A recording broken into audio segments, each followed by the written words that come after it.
lost one cannot hear you. She walks again the paths she forsook, wading through familiar darkness. Well met, my friend. Strange to see you beneath these noisy skies. I find I much prefer the quiet depths of the sea.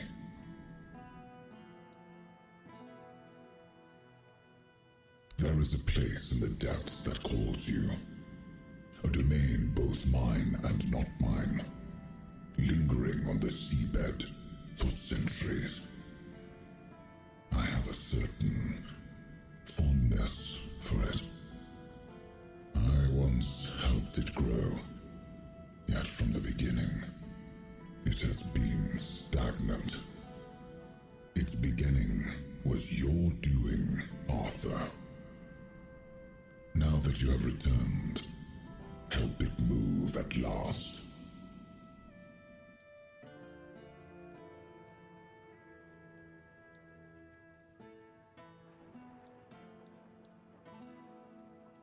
Quite so. Though it would do you good to show some respect for your king.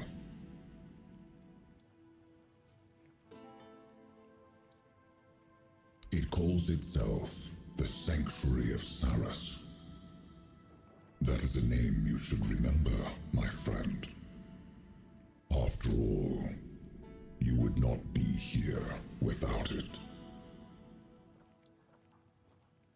By descending into the coldest depths of the sea. How else? Do not fear. You will not drown. I will not permit it. But there, my part ends. What follows is yours to shape. I trust you will not keep me waiting too long, my friend. Svoje forfærd i vurtatet Wasab. Aram Musil Nago Yisuya.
Must. I must get in. I'll convince the twins. They'll let me in. I'll reach the sanctuary at last. I'll see the sanctuary as soon as I get my sight back. I thought the sanctuary wanted a sacrifice. I drank the water of life from the chapel. The body doesn't matter. Only the eyes of the soul do. Just a little longer, I'll descend into the sanctuary. No time to talk. No one will reach the sanctuary before me. It calls to me. I can hear its calling. I must hold on just a little longer.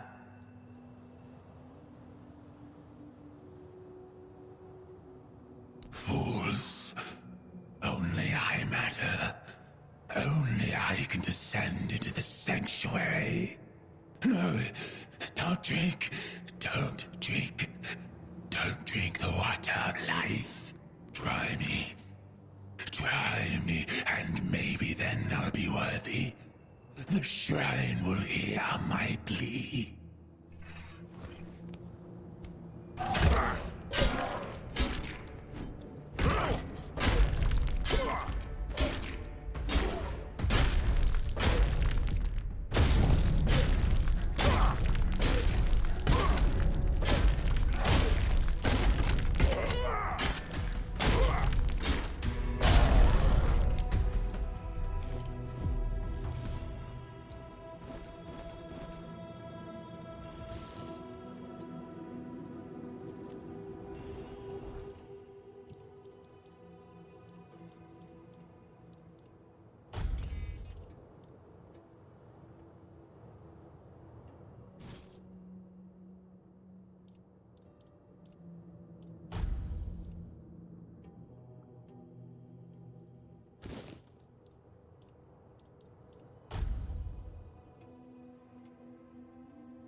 blood of the pilgrim who came before.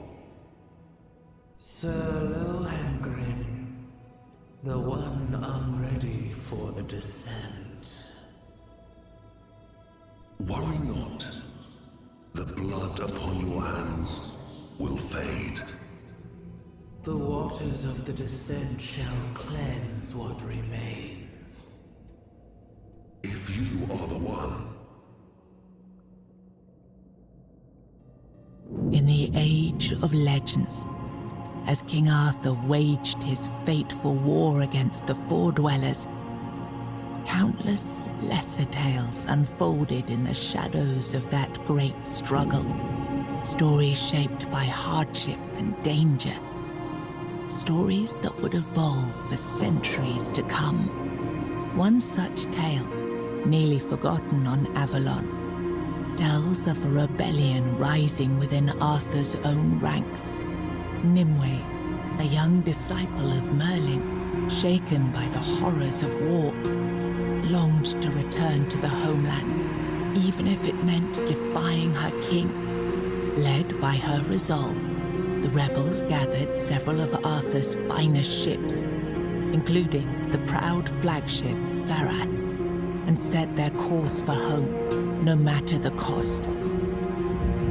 But Merlin, they say, would never suffer betrayal. Drawing upon ancient, forbidden forces, he unleashed a wrath destined to be remembered, turning the deserters' escape into a spectacle burned into the memory of all who served Arthur. 6 centuries later, a lone wanderer steps towards a hidden, long-forgotten passage, ready to uncover the truth behind the legend of Sarras and the fate of those who dared to turn their backs on Avalon.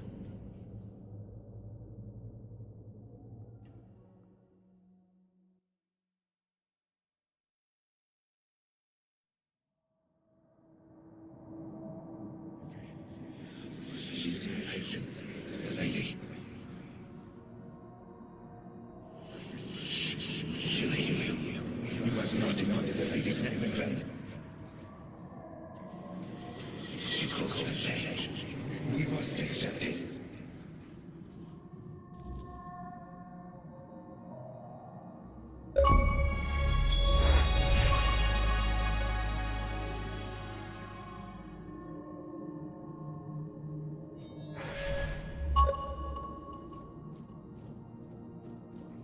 The waves of knowledge are ever present. Nothing will change that.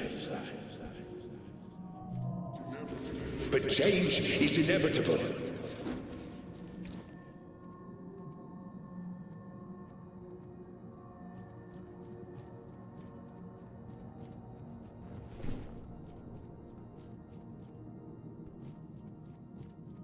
Forgive me.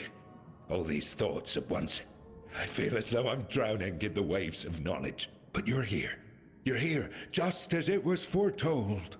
The wave of change follows you, and soon it will spread across all of Sarras. He is here with you, isn't he? The song I heard was true. A song given to me by a messenger who has already met with you twice. This messenger, he came to me. Twice. The first time, he kindled hope. The second time, your meeting was far more direct. By then, he was certain the king truly returned. And this time, for good. And with that, I dared to think even this place might be changed. Names. Names. I know I should have them. Yet I don't know them, or perhaps I simply don't care. What I should care about is purpose. Purpose and meaning. Those are brought to me by the mighty messenger. Although I don't think that's his proper name. Naming names! What a horror! I only know this. You're here because you're meant to be here. You have your purpose.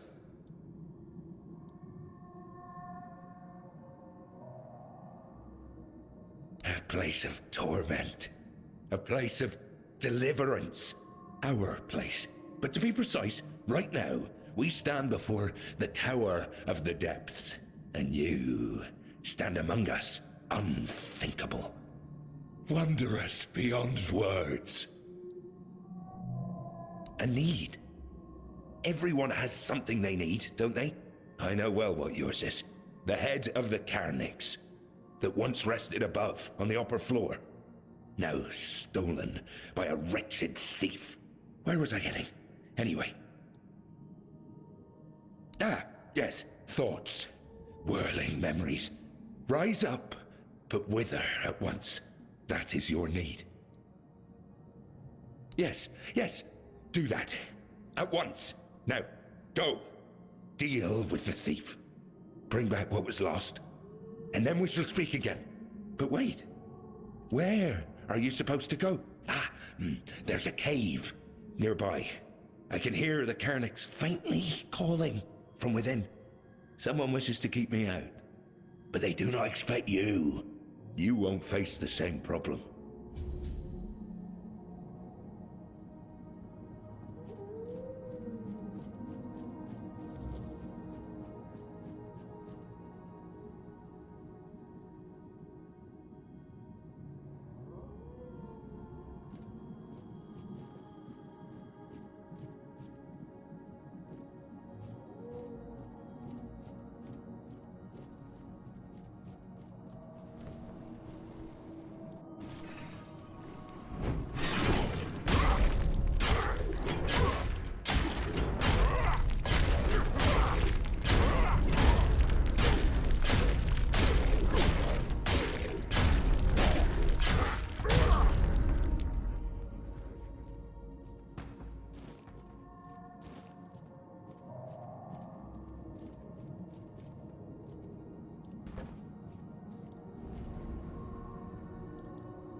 I know that smell.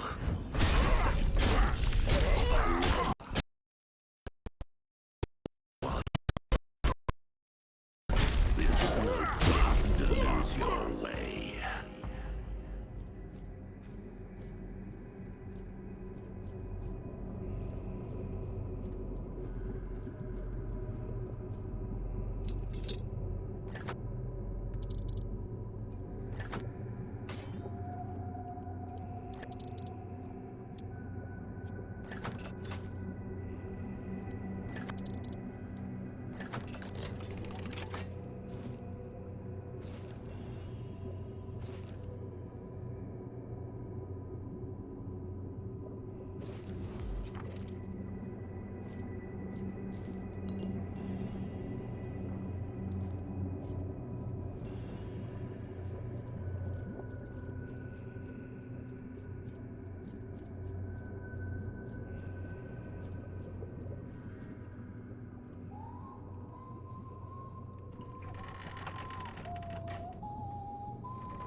Well, well.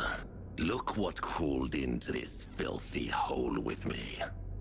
I haven't seen a live one down here in, never. Come to roll in the muck with us? Familiarize yourself with our stench. Want to smell the rotting glory of the sanctuary and all its foul denizens?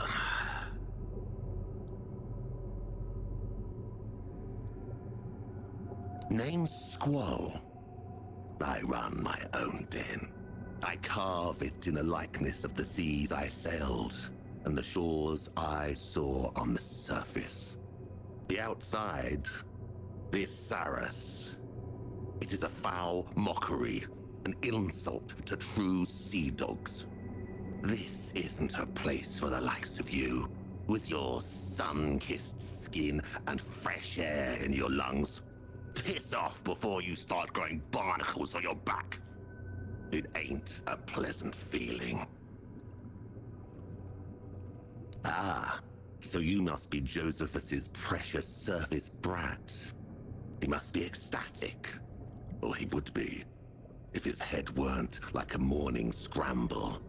Truth be told, I prefer that way.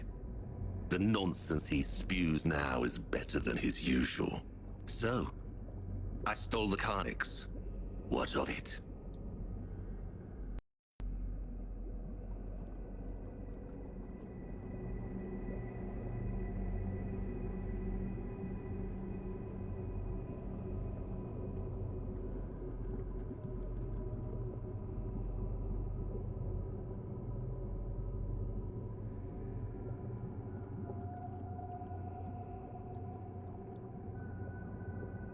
To snuff out any chance of light crawling back to this damned shore. To let those cockroaches rot in the dark a little longer. Besides, I like the dark. It covers what shouldn't be seen. The growths, the feelers, the greenish-gray skin that shouldn't still be walking around.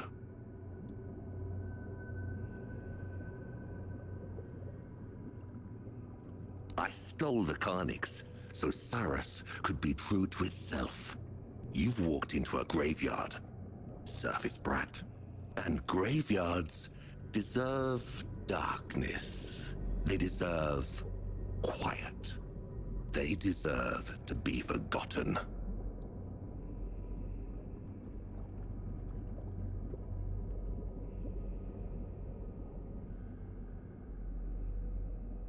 You don't say. They betrayed the sea, robbed us of a sailor's death. They put their faith in that horrible thing, and what they built out there, it is an abomination. Traitors and oathbreakers, the lot of them. Is that what Josephus calls this? Living stupid surface brat. You're making yourself a puppet in his hands. And when you try to cut the string, I'm not giving you the Carnix. I'll fight for it tooth and nail until that husk of a body won't hold me no more. You look lost. Something wrong.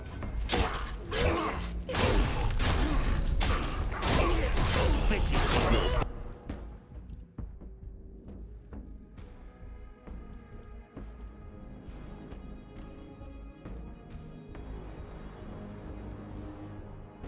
And you?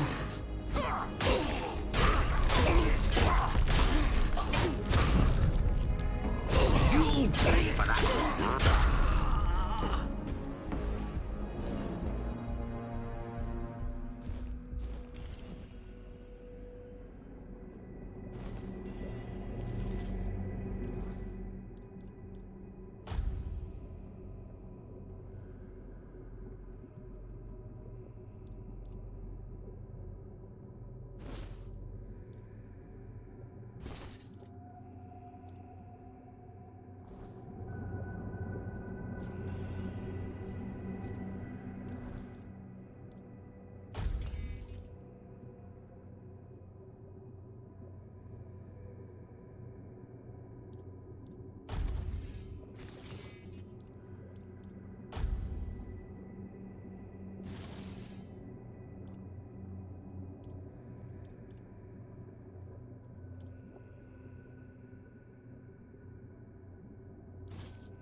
The horizon pulls me closer, a whisper in the wind. The map is blank before me. Where do I begin? No fear of what's uncertain. The unknown feels like home. With every step I'm finding a place I've never known. Let's go where no one has ever been. A world unseen beneath our skin. Through endless skies, we'll break the chain. Uncharted lands will claim them all. Rise like tides and let it fall. Just in the sea. Come drift with me. Come drift with me.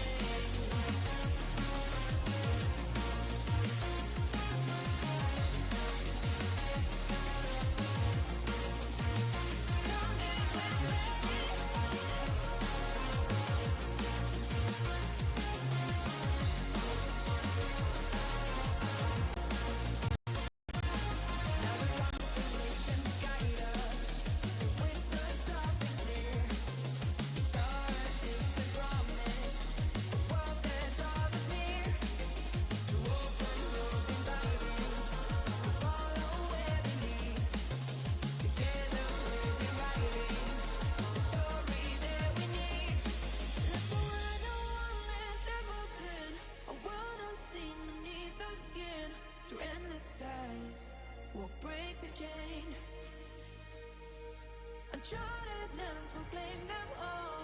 Rise like tides and let it fall. Just endless seas. Come drift with me. Come drift with me. Come drift with me. And come drift with me. And come drift with me. And come drift with me.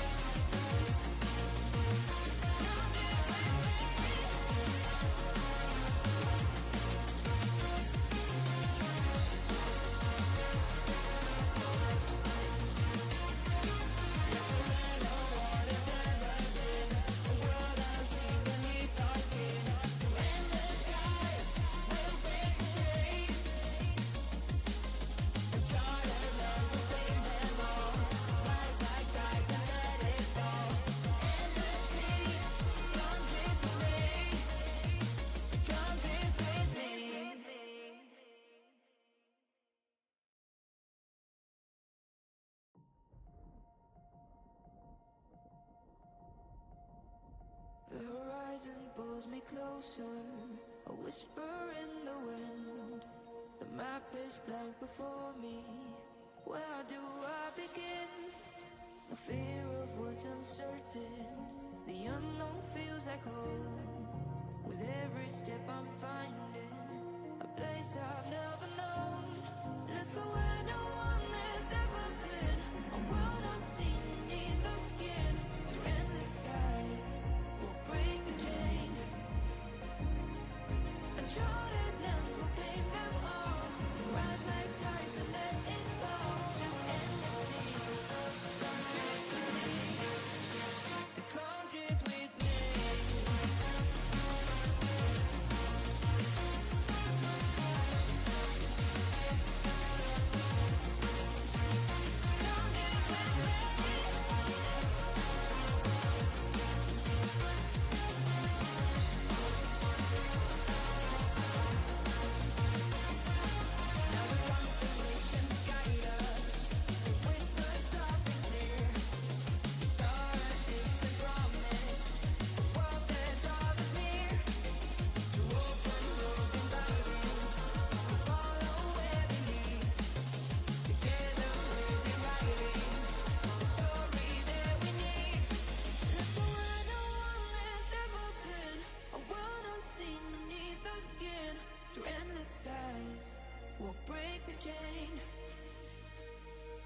Uncharted lands will claim them all. Rise like tides and let it fall. Just endless seas. Come drift with me. Come drift with me. Come drift with me. And come drift with me.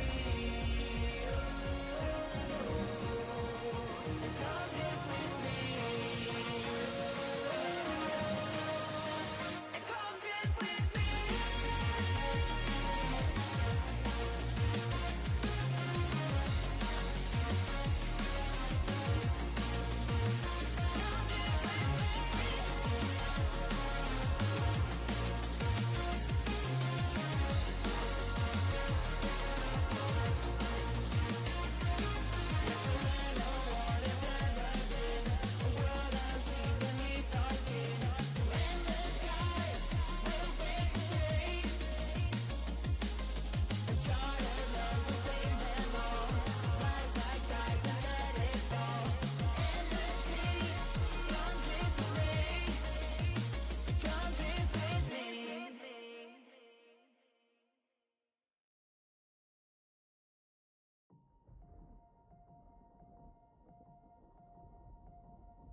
The horizon pulls me closer, a whisper in the wind. The map is blank before me. Where do I begin? The fear of what's uncertain. The unknown feels like home. With every step I'm finding a place I've never known. Let's go where no one has there's ever been. A world unseen beneath our skin. Through endless skies, we'll break the chain. Uncharted lands will claim them all.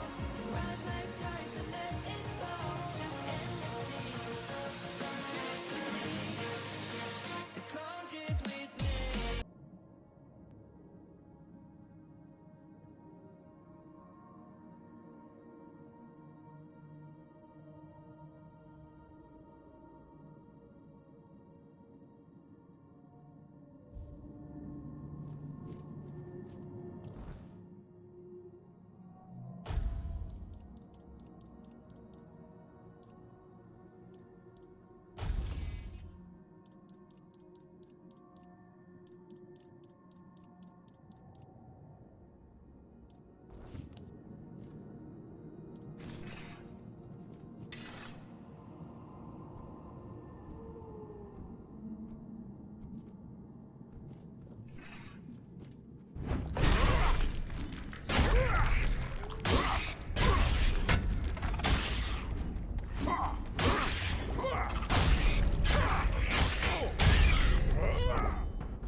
can't.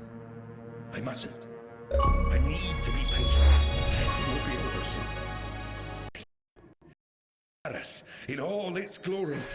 I never knew I would miss it this much. The sound that resonates and quickens the spirit. It is good to hear it once more.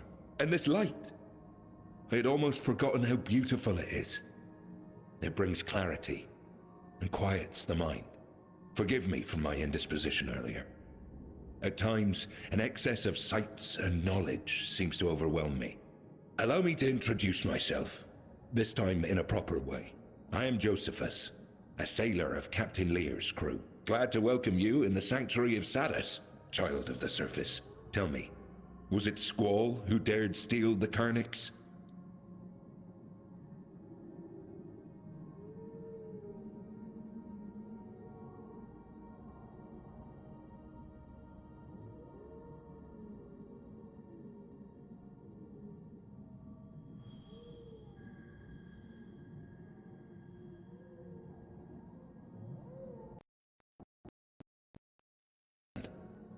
It's a shame he ended up like a common thief, defying the destiny of Sarras. Squall was bosun to Captain Lear, a damn loyal one. He never questioned the hierarchy aboard the ship. If he dared steal the Carnix, then little remains of the fine sailor he was in the old days. I think that after all that befell us, he came to bear a grievance against us. That theft was just petty malice to show disrespect. Crude, is it not? Anyway, he's gone now. We should let him rest.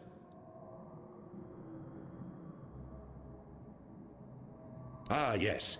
The next step. You were brought here at Nimwe's bidding. She wishes to meet you.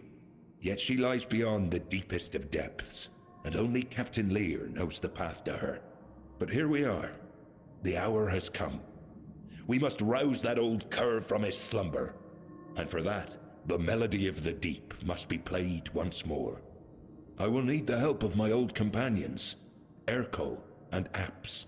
This is the second thing I ask of you, child of the surface. You must find them and persuade them to play their part. Them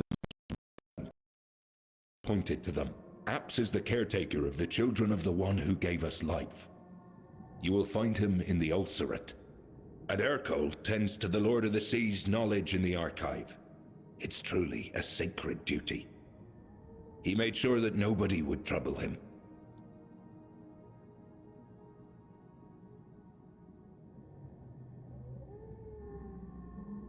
Just be careful, child of the surface. It has been a long time since I last spoke with these two.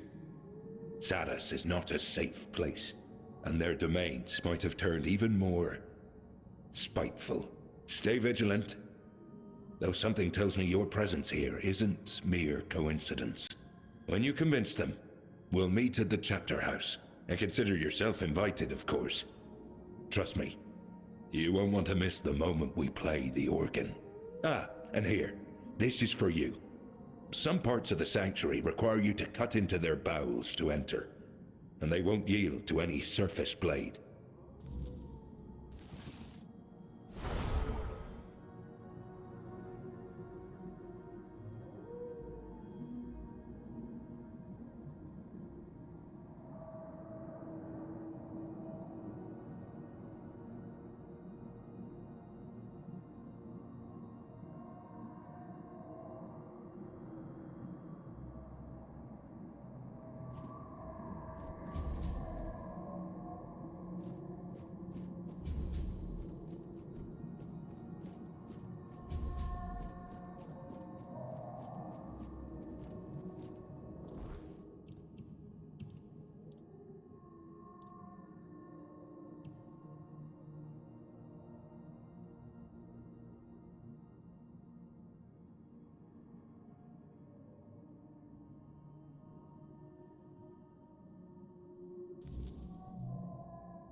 So, you have come. This is the chapter house. A beautiful place, is it not? So full of calm. It is far more welcoming when Sarras is not wrapped in darkness. Make yourself at home. If you have any questions, I will try to answer them. And if you have not yet spoken with the other residents of the chapter house, I believe they will be glad to meet you. It was his doomed song that gave birth to all of this. Sarras, once a ship that braved the boundless seas, now a sanctuary on the ocean floor. Lear was a true captain. He would not forsake Sarras, even as it sank to its end. Nor did he abandon us, his most loyal crew. He became our heresiarch and the first saint.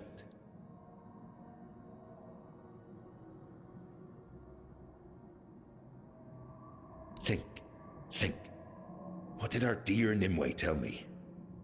It was of great pain and long, tiring waiting. It was also something about the need to let go of old hopes and the need to move on, but I do not remember her exact words. We did not speak directly. Nimue's will was passed to me through the twins. Only Lear could talk to Nimue face to face. Only Lear.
Giant...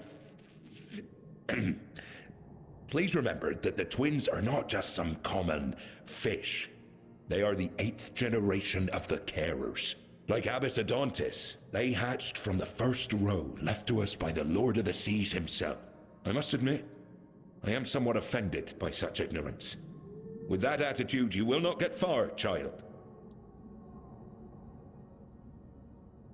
When we descended to the depths and Sarras became a sanctuary, the Lord of the Seas gave us the row that would begin the first generations of his children.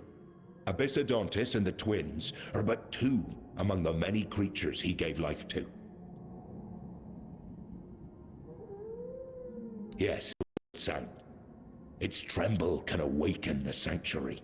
In the old days, the Carnic served Captain Lear and his lieutenants to announce that it was time to set out on the next voyage.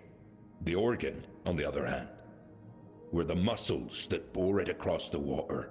Lear played the melody according to the length of the journey and the peril of the seas he sailed. In this art, he was equal.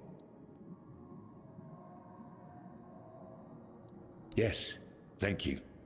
It's kind of you to ask. My memories come and go like the tide. Too much knowledge does not serve me well. Sometimes I remember everything at once. Vast torrents of understanding pour over me as if I were standing beneath a waterfall. And the next day, I may barely recall who I am. Memories and knowledge are taking my breath. Now it is bearable. Before you brought the Carnix, I felt uneasy in my own mind.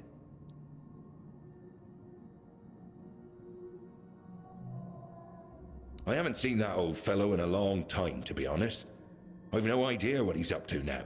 But back in the day, when we both served as Sarras' crewmen, he was always uptight and followed orders to the letter.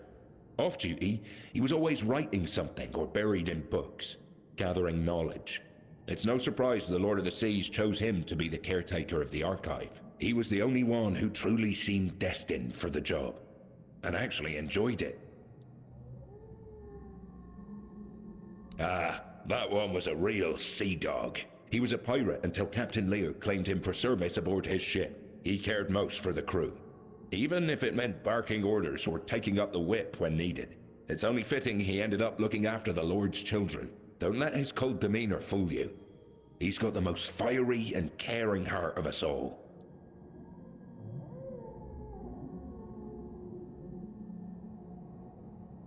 May Sarras treat you gently.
So it was you who brought the light back to our land, was it? Thank you. Genuinely. I felt suffocated. The darkness kept me trapped here, and I've been stuck in one place for too many years already. It doesn't matter. You'll meet others like me, reef-bounds, and they'll treat you with proper respect. As for me, I'd rather see myself disappear into the sea of knowledge. Because of the shifting waves, I ended up stranded here, but thanks to you, I can finally move on.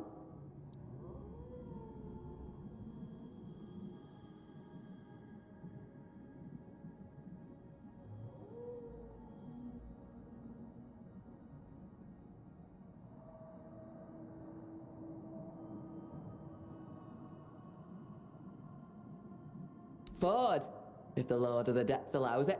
I've heard of a place where I won't be disturbed. That's what I miss the most, Toplander. A bit of peace.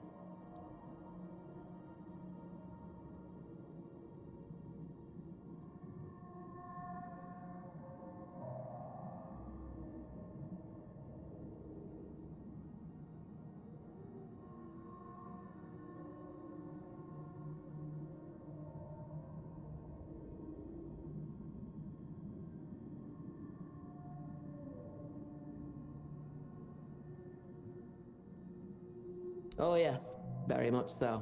I'm escaping the cage built for me by the one who should have been closest to my heart. I'm running from guilt and injustice. The kind that gets planted in your mind and grows until you start believing it's your own. Tell me, how would you feel if someone dear to you kept saying they couldn't live without you, even though you know it isn't true?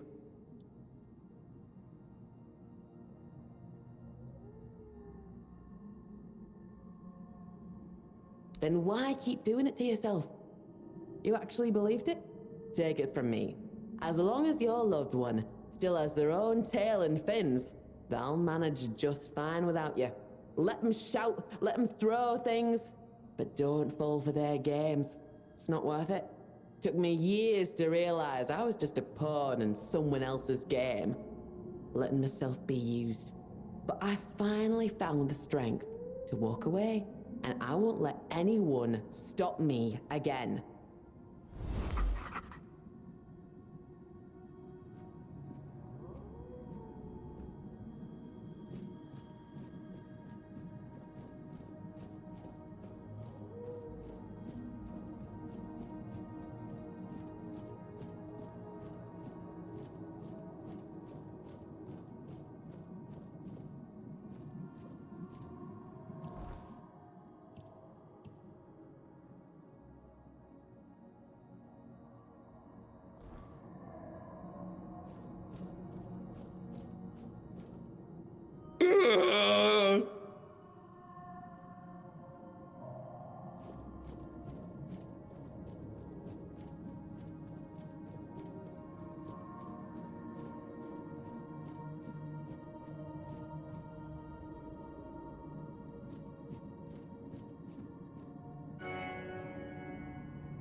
Well, well, well.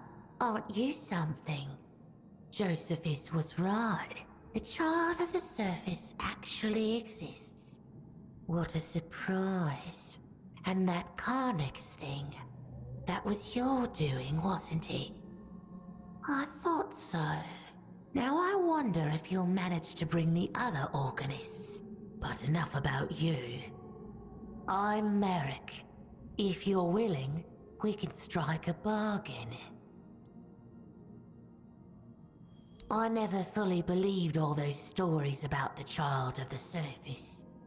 Why would anyone ever come down here from up there? And Josephus tends to tangle facts. Sometimes he speaks about two unrelated things, as if they were somehow connected.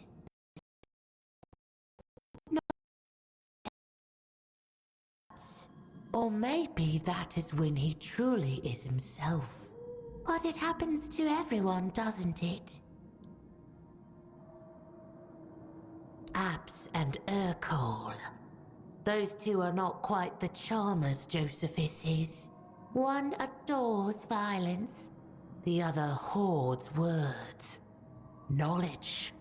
What's the use of it when we're trapped in a place like this anyway? Papa would like us to have us near him, no doubt. And still, we're left to curl up here, beneath the roots.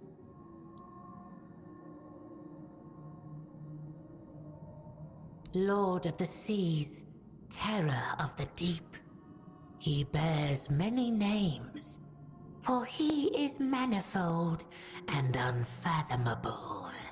Like the sea itself, the sea is his domain, and we are his faithful, his children. Some believe we should find a way to let the sea into Sarras, to become one with the rest of our father's house, the infinite waters.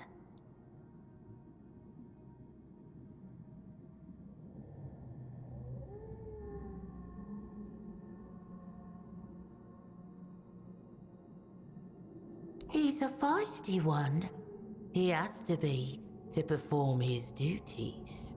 He tends to our Lord's children, raises them, tames them, and tries not to be eaten in the process. The children are always hungry, you know. Be careful when entering his domain. The ulcerate. You might end up as a meal yourself. He isn't human anymore.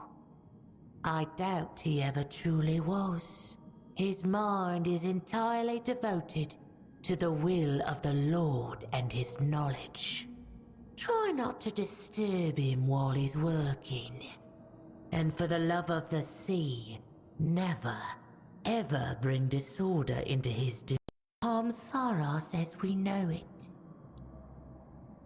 Joseph told me the story of the founding of this place 100 times over.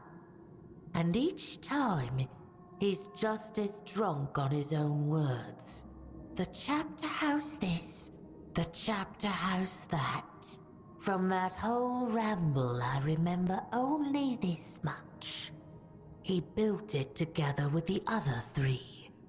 Lear, Urkel, and Abs. Back when they still felt anything nice for one another.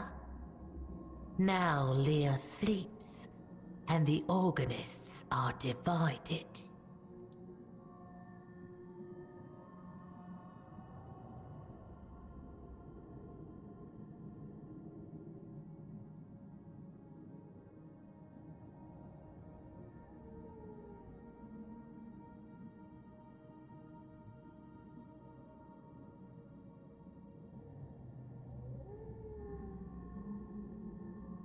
Problem is hardly the right word. Problems are for friends or lovers. Something drove the organists apart. That much is certain. No one dared to ask what. Oh yes, I knew him well.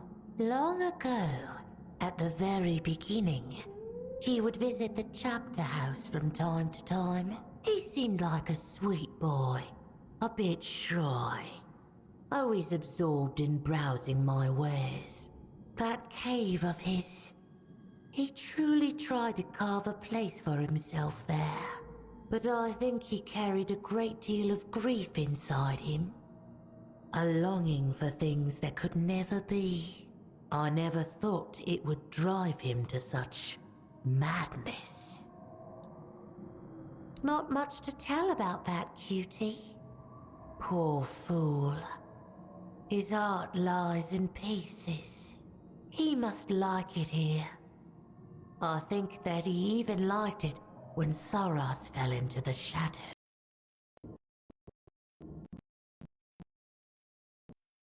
happens from time to time. It goes dark, and everything becomes quiet. It's getting dangerous out there. There are creatures that love to lurk in the shadows. The chapter house is usually closed by then. Only Josephus can leave. That's usually when he plays the Carnix. But this time it was stolen. And Josephus started acting weird. But then you brought the Carnix. And with it, you brought a bit of light back into our lives. How sweet of you.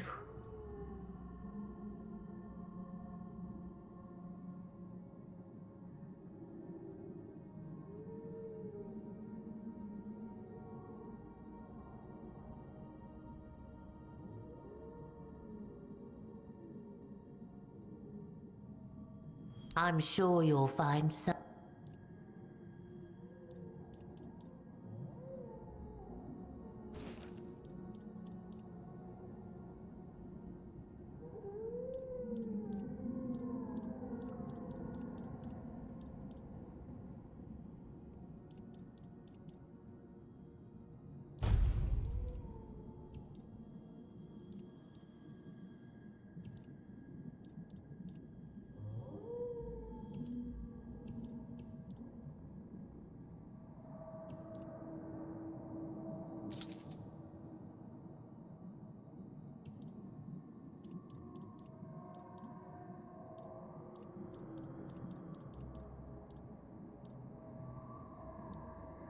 When you need to make...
Toplander, it's you! The Lord of the Depths has shown us mercy after all. Feed me a deep weller's flesh, and I will grant you passage deeper into our realm. Those vile things mock me, bite me, disturb my peace. I demand justice for their misdeeds. I have waited for this for so long. This is extraordinary. No one has ever offered me such a thing to consume.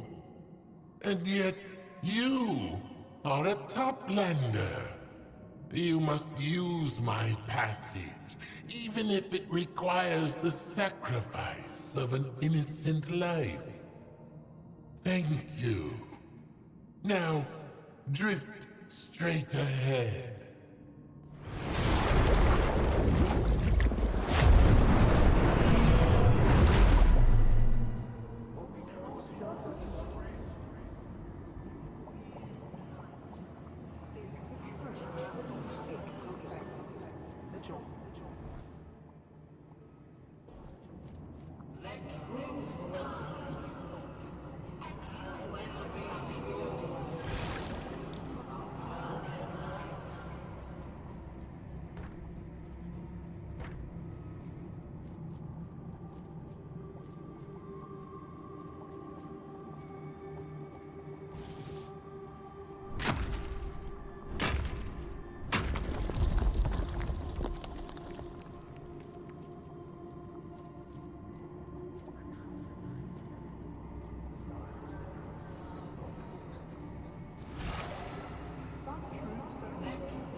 The Sanctuary hasn't seen someone as fresh-faced as you in a long time. Quite the sight, I must say. I suppose you've got important business that brought you down here, eh? Don't worry, I won't ask what it is. I'm not the prying kind. Truth be told, I'd rather not know. I was once part of some important business. And, well, you can see how that turned out. Yes, forgive me. My name's O'Neill, and this is my humble little camp. I've tried to recreate the workshop I remember from my days on the surface, and I did what I could. But you won't find the comforts of a proper forge here. Resources are scarce. Just what I've managed to salvage from the shipwrecks.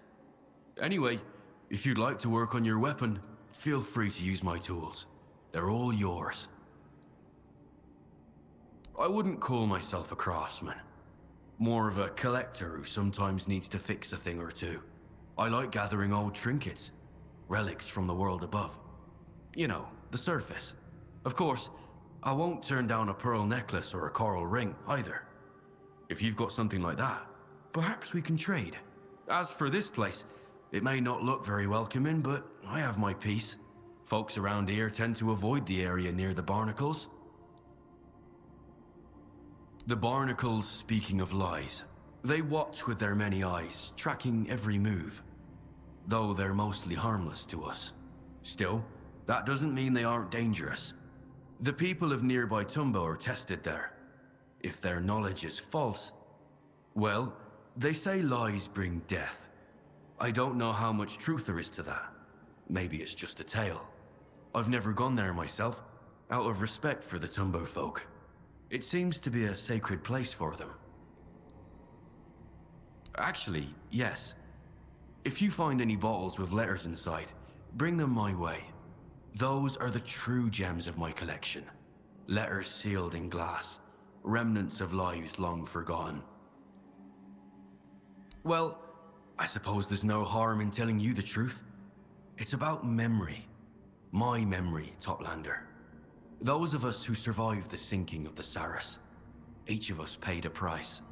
I lost most of mine. Not enough to be unaware of it. Just enough to know something's missing.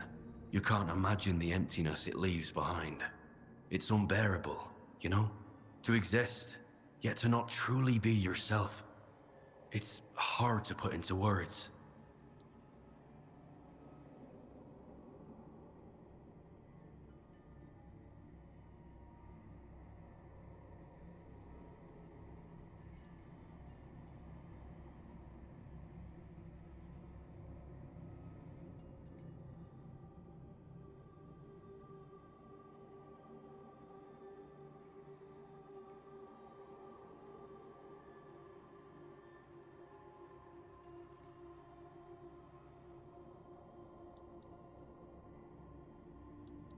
Exactly. It's a terrifying thought, isn't it? Well, no use pitying myself. I just hope the letters will help. That they'll unlock something that's still locked away. Memories sealed in bottles. Some reach for the bottle to forget. I look into mine to remember. Here, take this. As far as I can recall, it was once given to me by a red priest. I think the talk we had long ago brought me some peace. Maybe it will bring you some too. I've no more use for it now.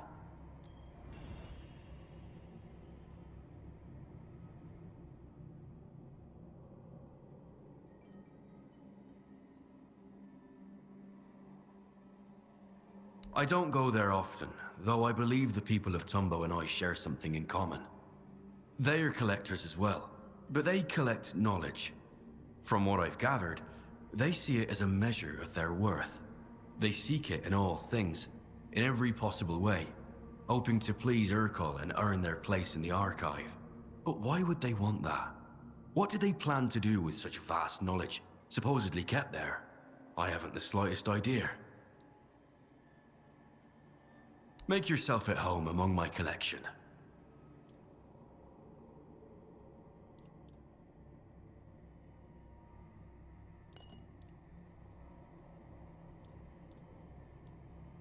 Farewell, Toplander.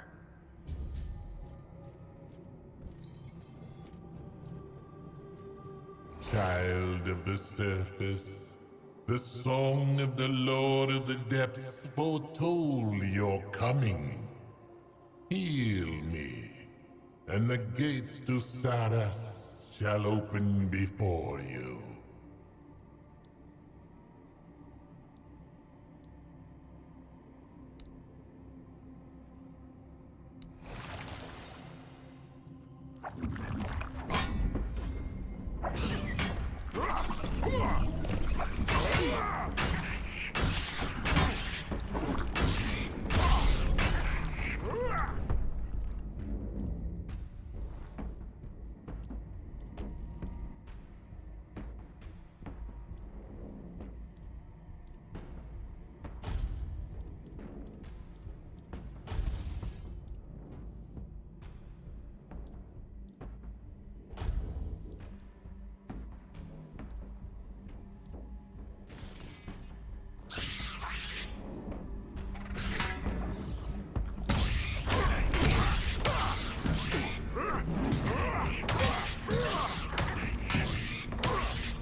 You fought well.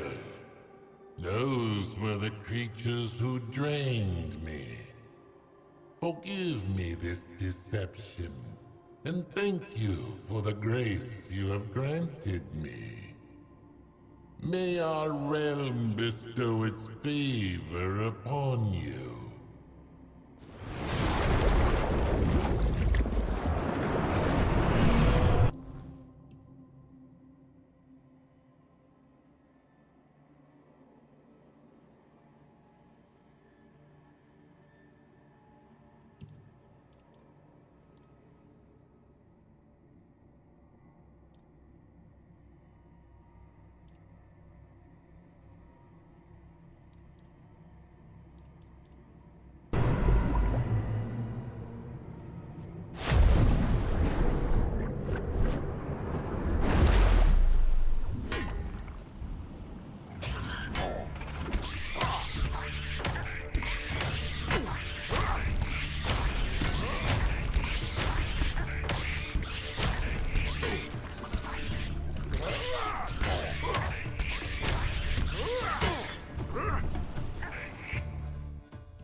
Those soft-shelled weaklings don't even realize how much harm they're causing. If only I could... Oh, a toplander. You move so quietly. I've always heard that everyone on the surface just stomps around. Welcome to our realm. I'm Rhonda, a researcher and history enthusiast. The remains of the carcass of the great serpent, of course. It's one of the greatest treasures of our land. I'm studying how it affects local life, and everything points to its influence being quite significant. The carcass lets microorganisms cleanse our water safely. Without it, living here would be much harsher. It is truly a momentous discovery.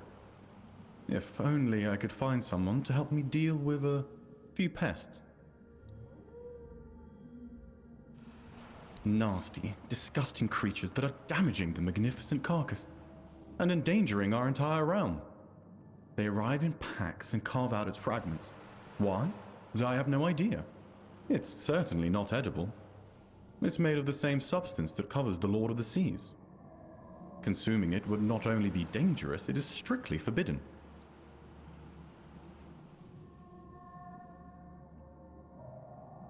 Yes, exactly. But it can't be a band of scourges of the sea, oh no. I'm a law-abiding reef-bound. I can't be seen working with that kind of company. But if a helpful toplander were willing to step in, I could repay them with the knowledge I've gathered.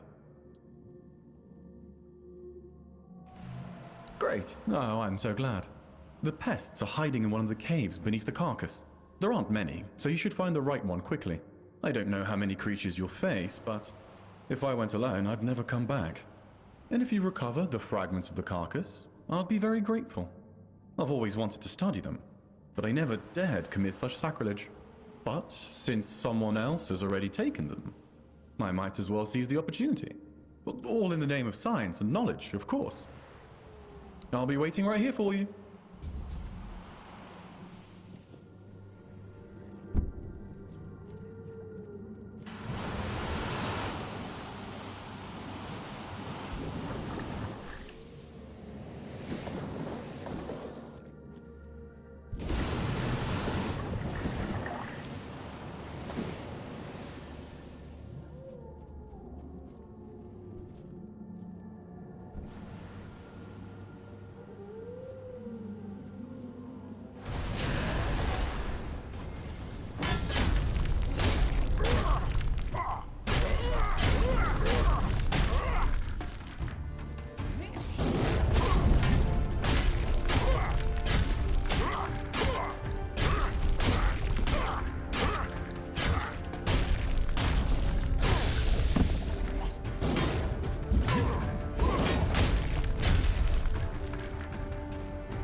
Toplander, please, hear us out before you kill us. Or you could just not kill us. I heard that Toplanders are wise creatures. Wiser than reefbounds. Quiet, Mudscale. What if this one is short-tempered and doesn't like nobodies like us trying to talk to it? No, our brothers and sisters never developed the gift of speech, but they wanted us to. They supported us and made it possible for us to work in peace. I'm sorry they attacked you.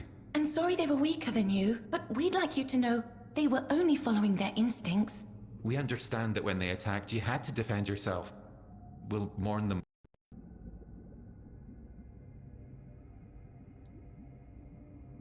Randa is a thief and a liar. Randa doesn't think we're worthy of respect. He wants to take everything we make here and claim it as his own. He believes that by doing so, he'll prove he has gathered enough knowledge to be allowed into the archive. Randa is lying, and I think he's lied for so long that he started to believe it himself. Randa has been trying for years to enter our cave. Once, we dropped one of our trinkets by the carcass. We think he took it to Tumbo and told everyone he made it. But when everyone started admiring our ring, when they wanted more... He found our cave and tried to trade with us. But we didn't want to trade with just one reefbound. We wanted to trade with them all. And we won't let him claim our work as his. Not now, when we know so many admire it. A lie is what separates lesser creatures from higher ones. We have a voice, but we do not have the ability to lie. For us, the blackness of the depths is black, and the seaweed is green. Randa says he is blinded by the brightness of the depths, and that he hates the blue of the seaweed. Those are his words, not ours. We could never speak like that.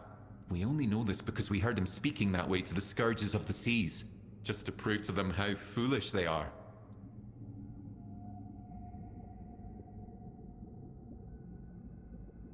Thank you for your understanding. Please, accept this small gift as a token of our gratitude. If you can convince Randa to stop lying, come back and we'll reward you further. After all, you're the one who brings change. So perhaps Randa can change as well. We trust our efforts will be appreciated in Tumbo.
You don't know what you're saying. You trust those creatures over me, even if they were right. So what? What does it matter if I bent the truth? We still don't know what will happen if the carcass is taken apart. That doesn't make me wrong. My theory is still perfectly sound. Yes, I'll take their wares and sell them, but I won't touch the carcass again because I consider that sacrilege. But this can still be resolved. I forgive your weakness. You can go back there and get rid of that rabble. You! How dare you? We had a deal, a fair deal. Fine then. If that's how it's going to be, I'll just have to take them from your cold, sticky hands.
Please, Toplander, allow us to work in peace. We're truly sorry to hear that. He wasn't the most honest Reefbound, but we never wished him dead. Now, however, we'll get a little closer to our goal, all thanks to you and your involvement. Please, accept this gift as well. It might prove valuable once you return to the surface. We've been saving it for a special occasion.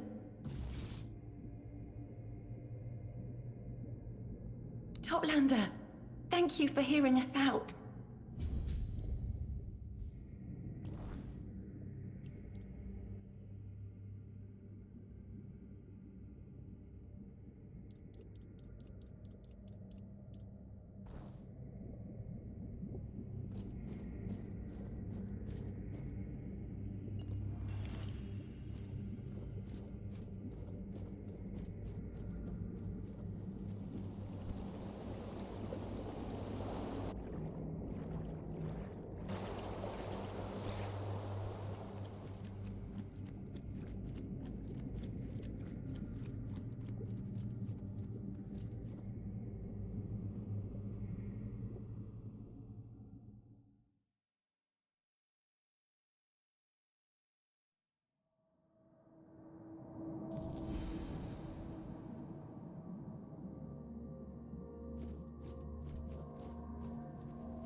Ah, finally, somebody bold enough to feed the maw of the Cairn.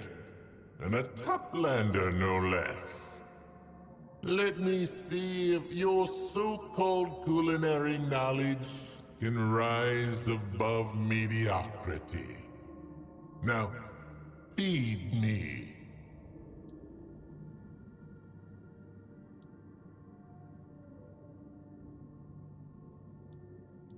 Wait, what is this scent? Sharp, rotten, divine. The holy marriage of decay and brilliance. By the tides, this is sublime. My taste buds have ascended to another realm.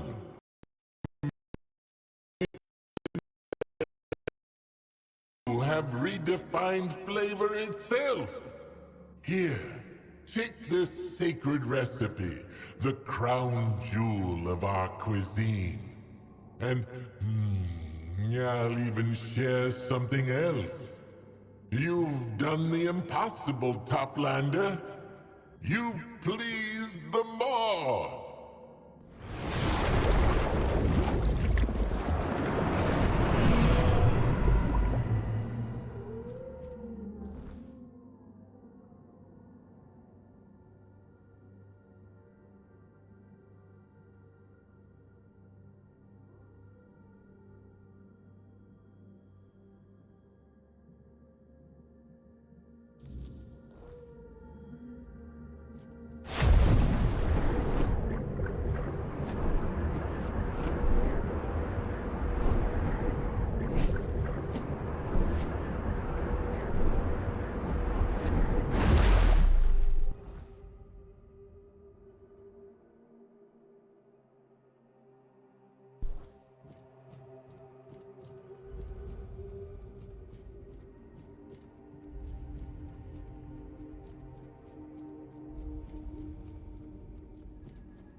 I'm astonished, and it's hard to find the right words. I would never have imagined that an underwater kingdom lay so close to Avalon shores. Let us study it carefully. I want to learn how it came to be, and why it called to us. I have a feeling this will be quite an intriguing journey. It was supposed to be a reminder. The sword was never just steel. It was a symbol of what we stood for. Strength, justice, the will to carve a path forward. A weapon, yes, but also a promise. I wanted them to remember, to fight for those ideals, to uphold them, even when I was gone, even when there was no king left to lead them. Merlin saw Avalon for what it was long before the rest of us. He told me that Tintagel wouldn't hold, not forever.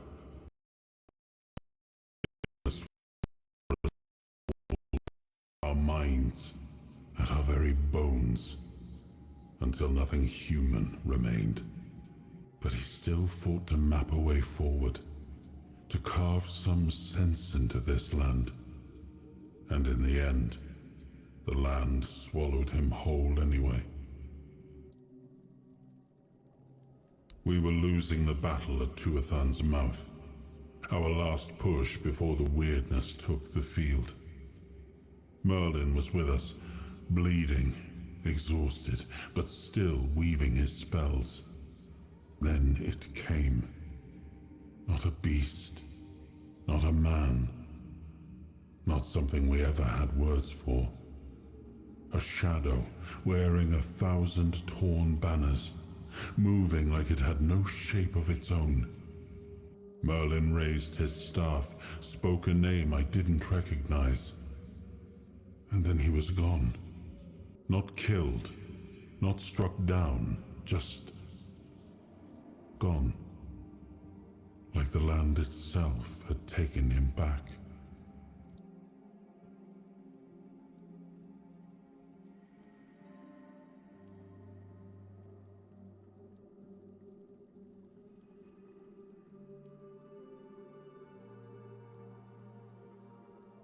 Not much. I never encountered one myself, but I heard stories about them. Mist-bearers, like most creatures on this island, emerged from the weirdness. They were always drawn to magic. The druids believed they fed on it in some way. Merlin forbade his apprentices from hunting them. Druids were too valuable to our war effort to be distracted by such pursuits, and they were meant to carry on Merlin's legacy should he fall. What became of them after the war, I do not know. I have no idea. The menhirs were Merlin and Nimue's domain. I was mostly just relieved they worked.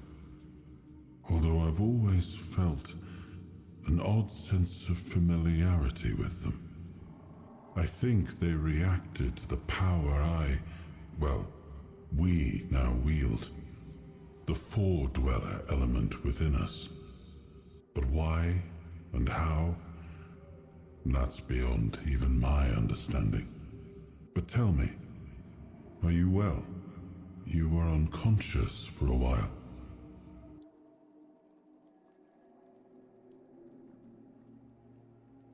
I'm not inside your mind. I can watch, and sometimes I can help, but nothing more than that. Your feelings, your pain, they're yours alone. I cannot take them from you, nor shield you from them. Throughout my life, I've rarely been idle. This helplessness feels unsettling at times.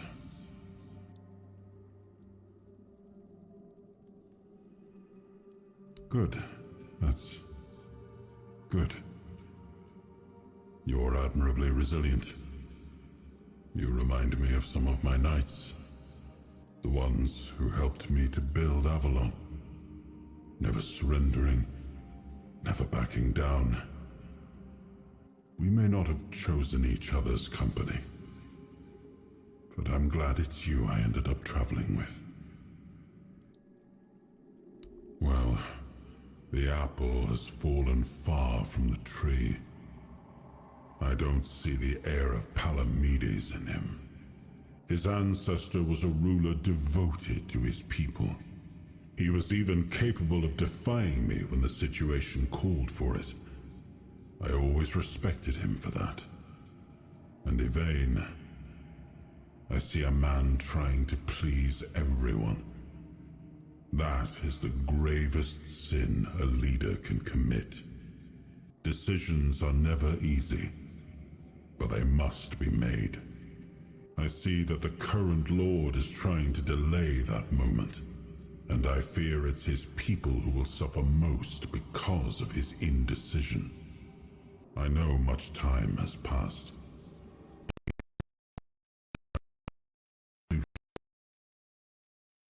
Carelessness of one of Yvain's foremothers.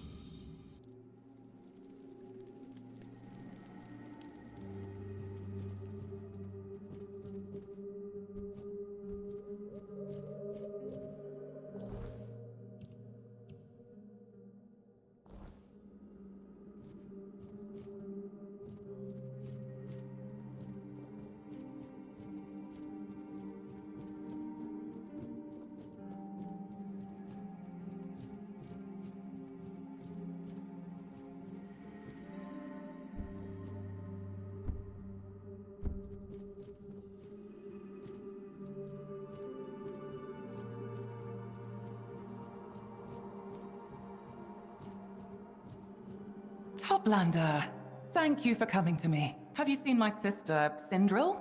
She's very beautiful. Looks a lot like me. We hatched from the same egg.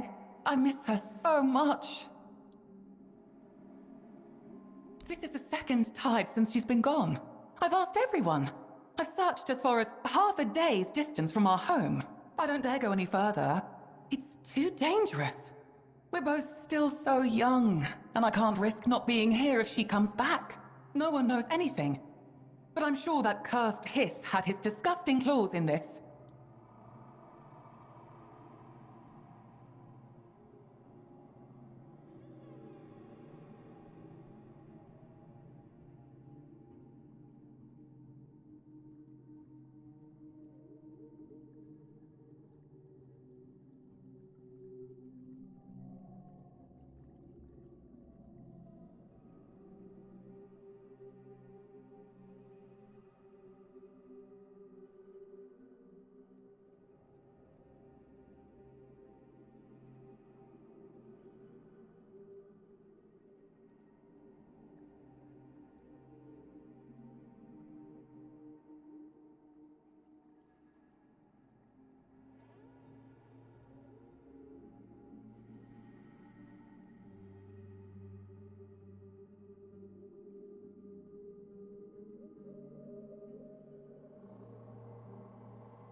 He's a horrid creature. A disgusting shellfish who thinks he's the smartest of us all. No one knows where he came from, or how to live.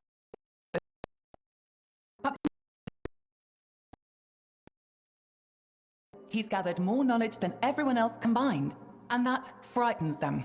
But not me. The problem is, he won't tell me anything. And I've seen him following Syndril with those nasty little eyes of his. Who else could have taken her? Everyone knows Syndril and I are inseparable. Hiss has his ways. Maybe he put something in our food so we'd fall asleep, then took Syndril. There was one time we had some seaweed that tasted off. Syndril just waved it away. She hadn't had any luck hunting that day, and she didn't want us to go to sleep with empty stomachs. I slept for so long after that. And when I woke, Syndril was gone. Trust me, Toplander. Hiss is the only one of us devious enough to do something like this. I'm sure it was him.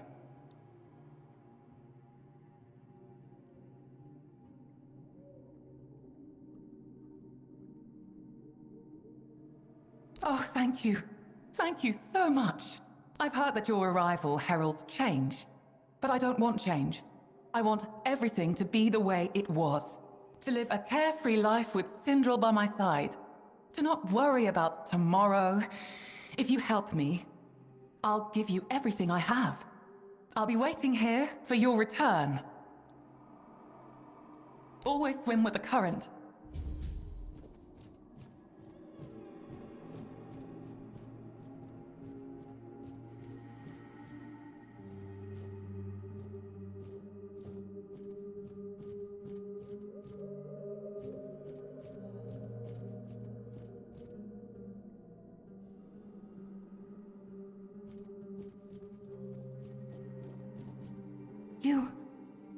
You're a Toplander. That's amazing. What are you doing all the way down here? A mission? Dear me, that sounds important. If you need any help, feel free to ask me. Although, I'm still quite young, and I don't know much, to be honest. I was hoping that, if you have time during your mission, perhaps you could share some of your knowledge with me. Please? I have some items that came from your land. You know, up there. But no one here knows what they're used for. And I can't for the life of me figure it out. Of course, I have my own ideas, but I doubt they're anywhere close to the truth. Oh, that's wonderful! Thank you! Let's start with this one. Look, it has all those long teeth. Utterly fascinating. The teeth are sharp, but not sharp enough to cause a serious wound. But you can plunge the whole thing into the ground? So, I figured, it must be for keeping Toplanders tethered to the land. Am I right? Ah, you want to know how I figured it out, don't you? Well, from what I know about the surface, you're not surrounded by water. In fact, you're not surrounded by anything. So, it only makes sense that you'd need something to keep your feet on the ground. And this digs right in, holding you steady. Your hair? What? You! And I touched it! You take it. I don't want it anymore. I think I'm done for now. Could you come back later? Please? I am? I do. Oh, is that what you call coral shapers where you're from? An artist? But you just said they were called artists. That's a different word. But not coral? Why? You don't have it on the surface?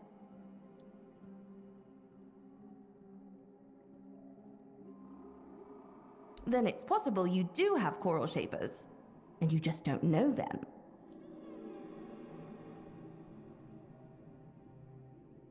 But you'd still call them artists.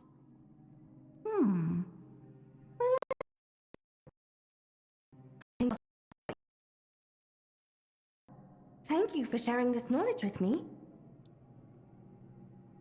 We've decided to settle near the archive, to stay close to the knowledge. Everyone here dreams of catching a glimpse of what's inside one day. I hope I'll be worthy enough for Urkel to let me in. But as far as I can remember, nobody ever has been. You'd have to be invited by Urkel. And that's it. Ruiko guards the entrance, but don't count on her being lenient. Or bribable. Oh, if you tried to bribe her, she'd take it as a terrible insult. Oh, would you like to see what I made?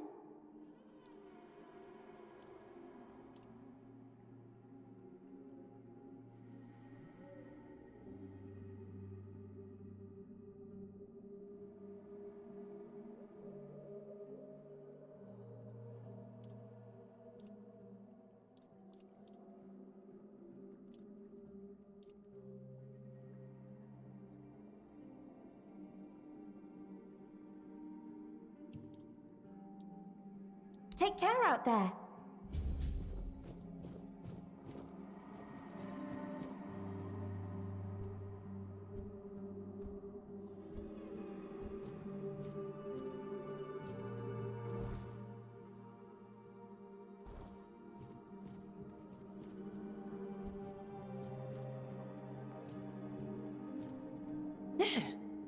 For a moment I thought Morgan had bewitched my eyes. But no, they weren't deceiving me.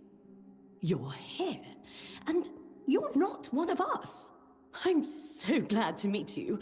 I'm Nautilum, the local fillet knife master.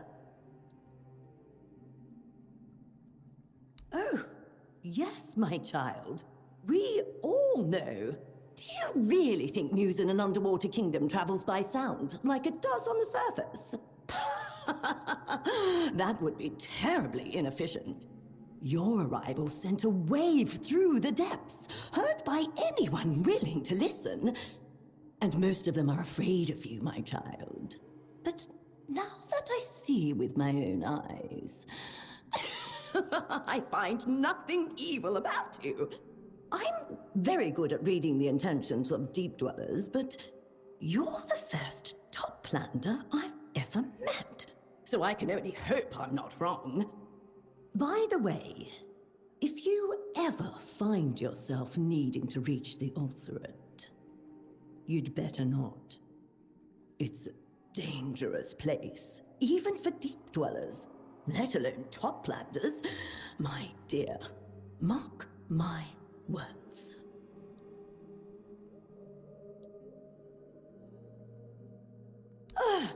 That Coraloon needs to grow up already. Wouldn't surprise me if Syndra left on her own, just to get away from her annoying sister. Honestly, Coraloon clung to her sister's scales. She wouldn't do a thing by herself. But Syndra is her sister, not her mother. You can't spend your whole life drifting with the current, playing with seashells and braiding seaweed in your hair. Syndra knew that. But Coraloon never listened. So no, I haven't seen her. But something tells me she is alive and well, just far away from her sister. Think carefully before you go looking for her. Maybe she just doesn't want to be found. A cook, you say? From what little I know, your cooks on the surface love using fire. Frying, roasting, smoking. Oh, you won't see any of that down here. Oh, sure. We can heat our dishes on a geyser. I guess you could even call that cooking, but it's nothing like what you're used to. So, are you ready to learn the secrets of underwater cuisine? Very well. If that's what you want to call it. Here, take this recipe. Try it out and tell me what you think.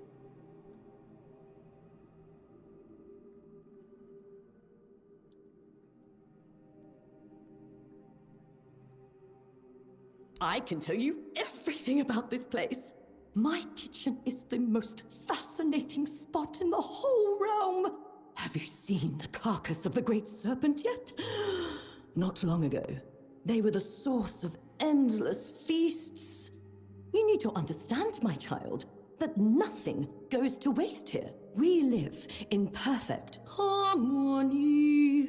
And that's why, when an underwater creature finds the water too heavy to bear, it gives up its body for the benefit of the rest. And that's how we have a nearly endless supply of food. Now, do you see why I'm the best cook you'll ever meet?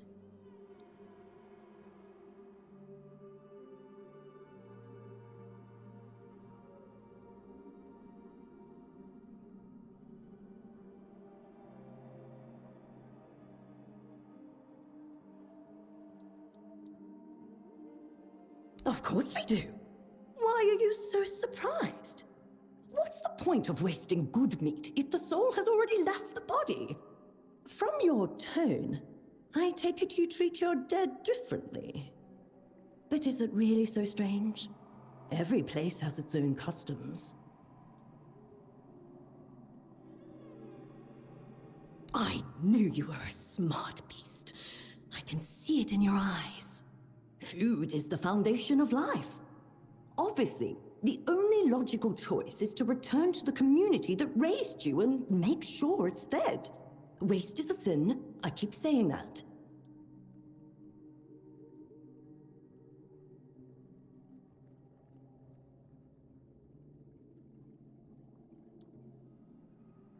Of course! I'm always prepared if you want something ready-made.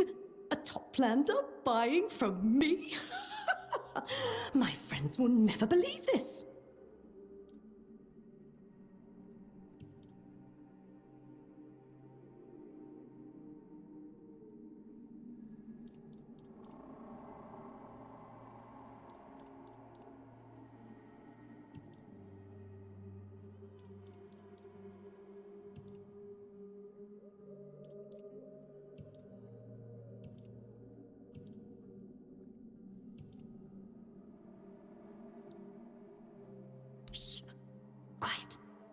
Someone might hear you. I might know another way inside, but nobody can know it came from me. And you'll be using it at your own risk. Well, to become part of our fine society, you have to prove you deserve it. We don't have room for soft-shelled wimps, in any sense of the word.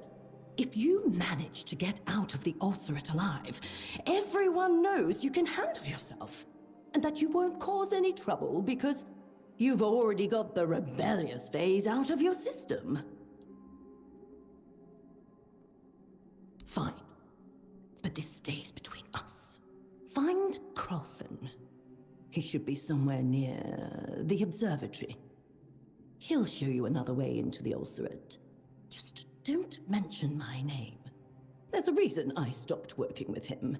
Let's just say we stopped seeing eye to eye on some fundamental dietary values. I wouldn't go there myself. But if you must, you must. If you get hungry, you'll know where to find me.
child of the surface.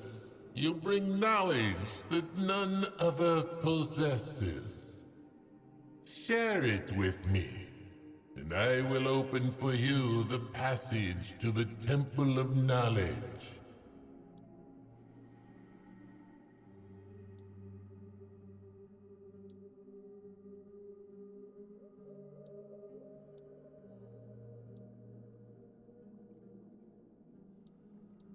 Now we're talking.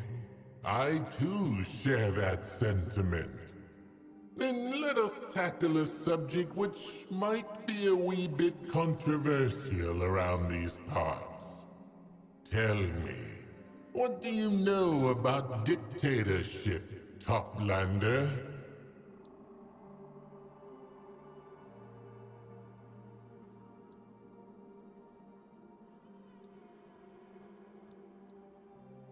That's one way to look at it. But what if you're quite literally the very heart of your realm? Changes your perspective, doesn't it? It doesn't mean everyone has to like it. It's simply how things work here.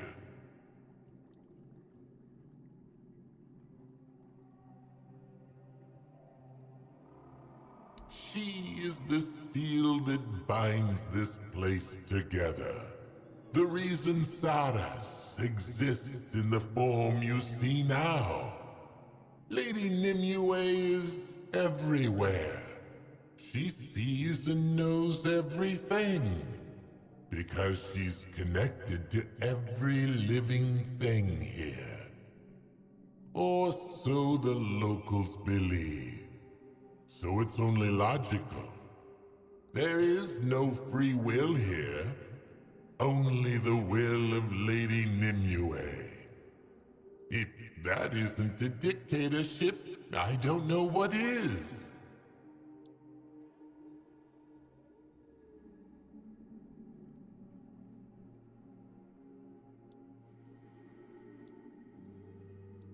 Perhaps I'm not. Or perhaps I'm merely obscuring my attention, goading you to say things that would insult all the good denizens of this kingdom. But maybe it's precisely the opposite.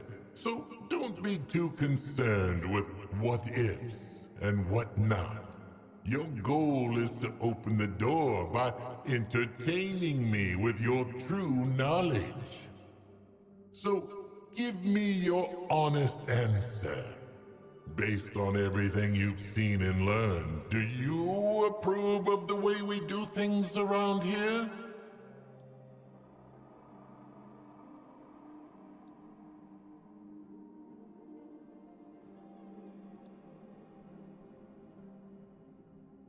A safe, reasonable answer.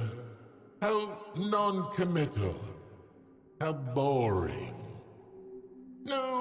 No, I won't let you off the proverbial hook that easily, Toplander. At the very least, present me with an alternative to the system where we're all part of the one who rules us. Go on.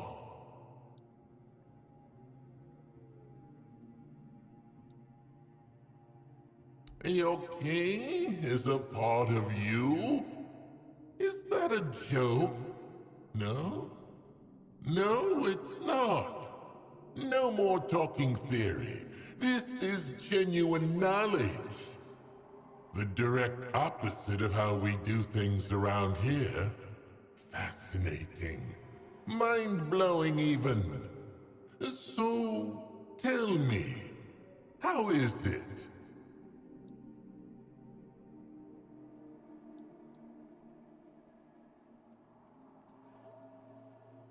Interesting.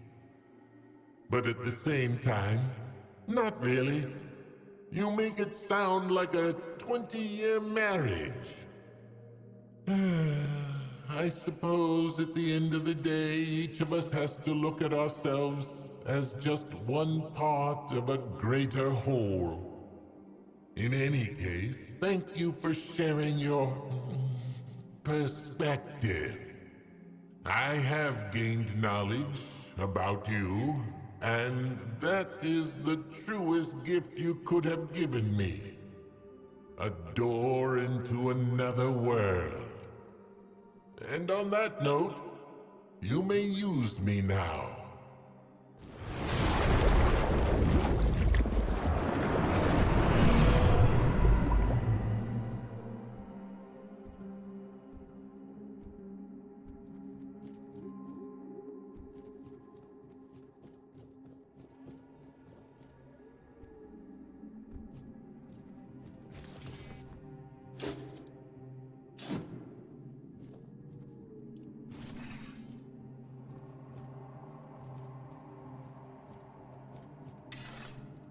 I'm sad.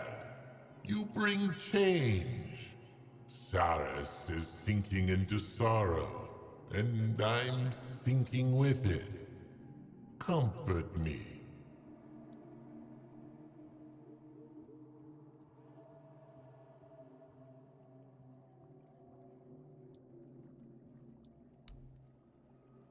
Oh, I didn't see that coming.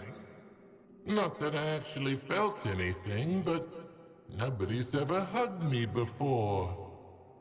Thank you, Toplander. My gates are open to you.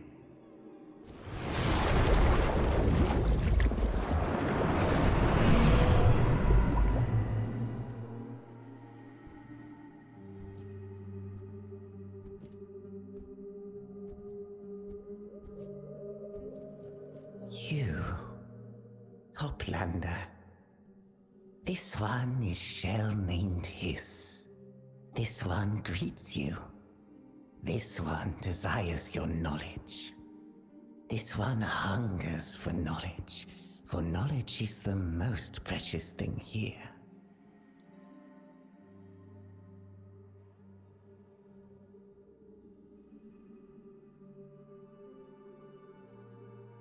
This one has already introduced himself.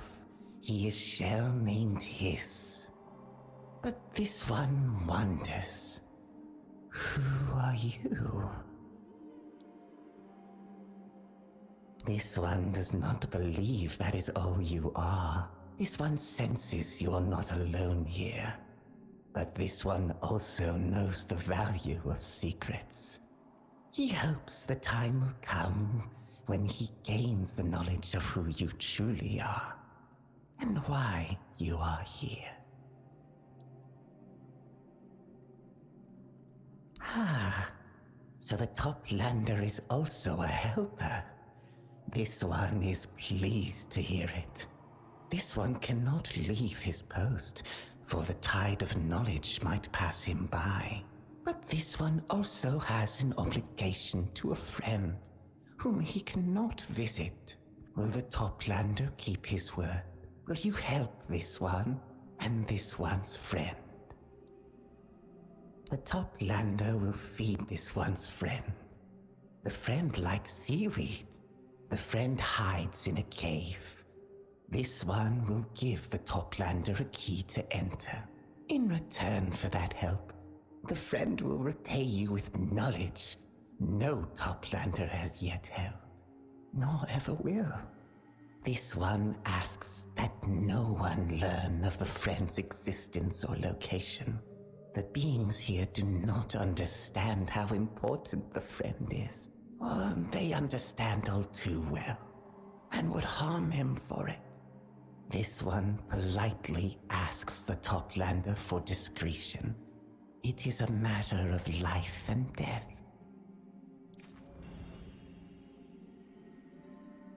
This one might know what became of Sindril, but why should this one share his knowledge?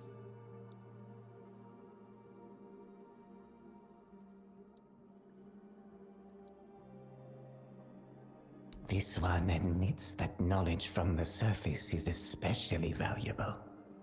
If you answer this one's questions, and if this one does not sense a lie in your voice, then this one will tell you about Sindril. Tell this one, Do toplanders hatch from eggs?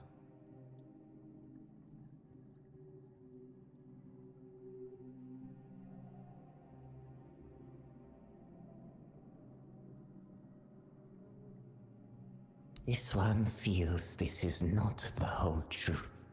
It is your truth. For toplanders like you, but not all toplanders are like you. This one doesn't recognize your truth. The knowledge is incomplete. This one will not tell you what he knows about Sindril. This one is...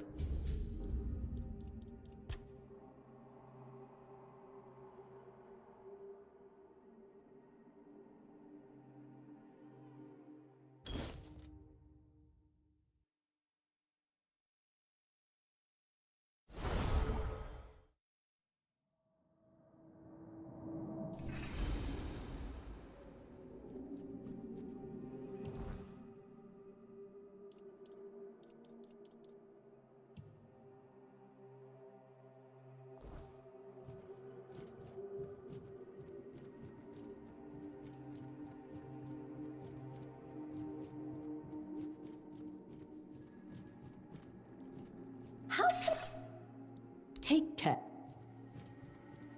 I'm sad. Come. Oh, nothing.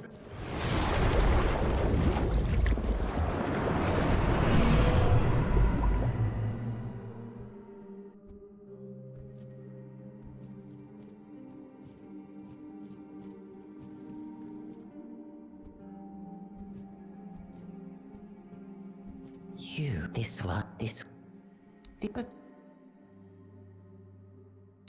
but this one. Ah, this one will. The top left, the friend in this, the B, this. This one might, but why should. This one, and if you and tell this one. You speak truth. This one suspected you were just one of many. Just like us. We are many and we are different. We look different. Our organists, those who came first, they didn't hatch from eggs either. This one recognizes your truthfulness and asks another question. What happens when toplanders die?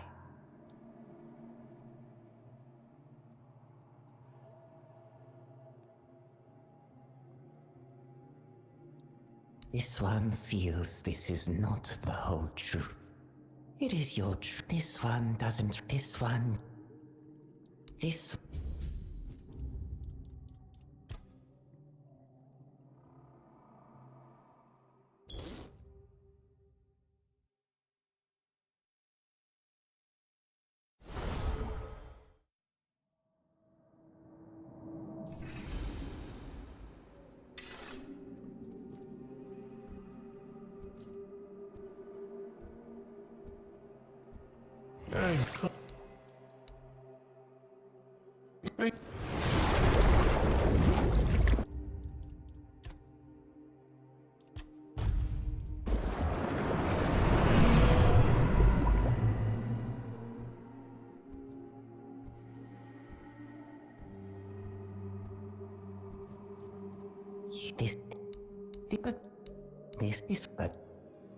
This one will the top of in this the B this one.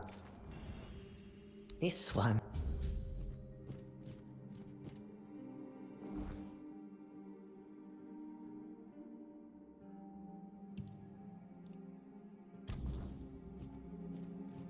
The top.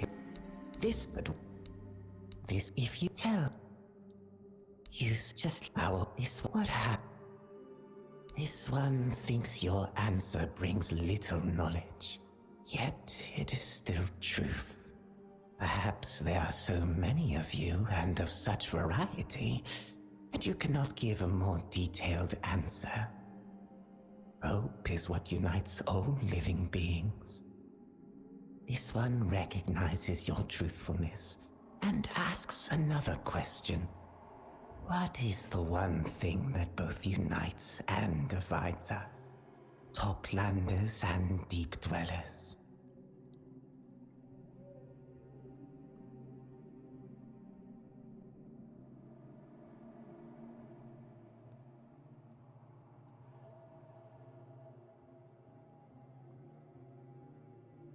The weirdness. This one would love to know the secrets of the mythical weirdness. This one knows the weirdness exists, and it is why we can live here. But this one has never experienced the weirdness, and he'd like to. This one knows the weirdness is powerful. This one recognizes your truthfulness. He is ready to tell you about Sindril. This one was asked by Sindril to give her a potion, one that would make her sister sleep like the dead. He showed Sindril a hiding place where she could begin a new life. The reasons for her request were of no interest to this one. Sindril repaid him with knowledge, so this one gave her what she needed.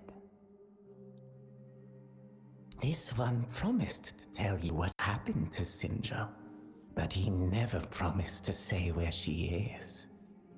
Unless you are willing to give this one more knowledge. This one agrees to such a deal, for it is fair. Tell this one then, do Toplanders only use sound to communicate?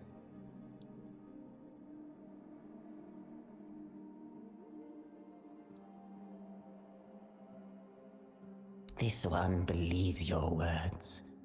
This one suspected that, as with the Deep Dweller's communication, is not limited only to the intent of a way.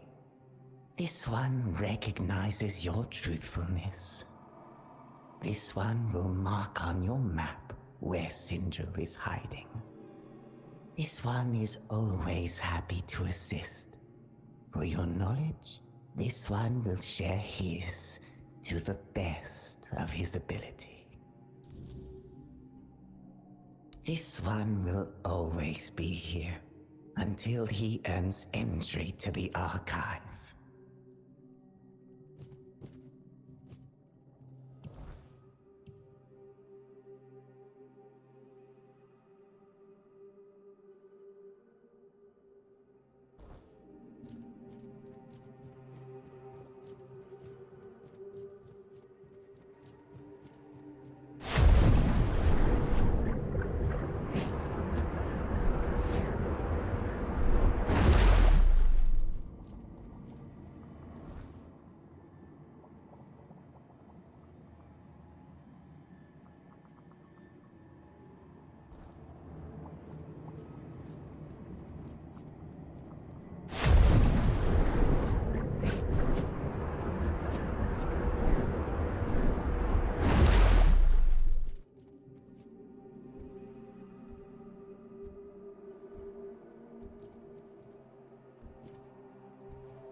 Beautiful, isn't it?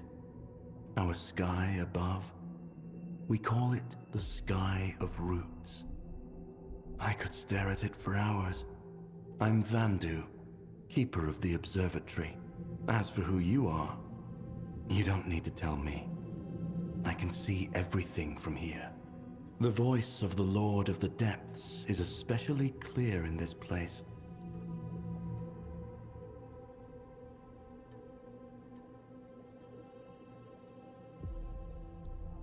Well, I watch the sky of roots. I listen to the Lord of the Depths. And when I have a moment, I dream of seeing what lies beyond it. I also enjoy designing things. Devices, mostly. Perhaps one of them will someday let me reach the great deep. You can't really talk to something that's omnipotent. All you can do is listen and try to understand what it wants to tell you. Maybe he's the one inspiring me to break through the sky of roots, to be closer to him.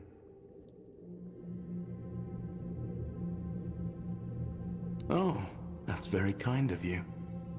And yes, I could use your help. I need someone to bring me essence of scalding steam, a key component of my latest invention. My sister, Waste, used to gather materials for me, but she's been caught up with other duties. Besides, I wouldn't want her wandering into such dangerous places. You'll find the essence of scalding steam in the oozing fields. Here, this container will allow you to gather the essence. Bring it to me, and I'll reward you with one of my more valuable designs. I'll be here, waiting. Oh, this place has called to me ever since I was a tadpole in the ulcerate. My sister never understood my fascination, but I always knew this was where I belonged. Its history reaches back to the very beginning of Sarras. It's almost as old as the ulcerate and the archive. It was built by the first crew. I think they wanted to see what was happening on the surface. I can't see anything myself. Maybe because I'm a deep dweller, but I can hear the will of the Lord of the Depths clearly here. It flows through me and fills me with calm. It's an incredible feeling.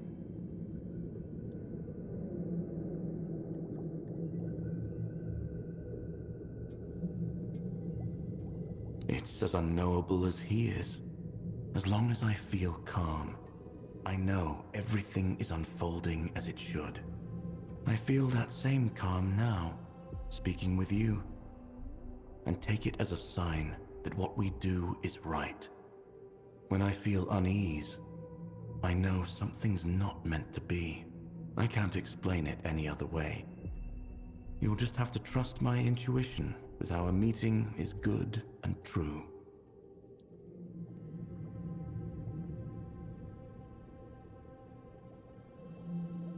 Well, I can't be certain, but isn't that what you surface folk call faith?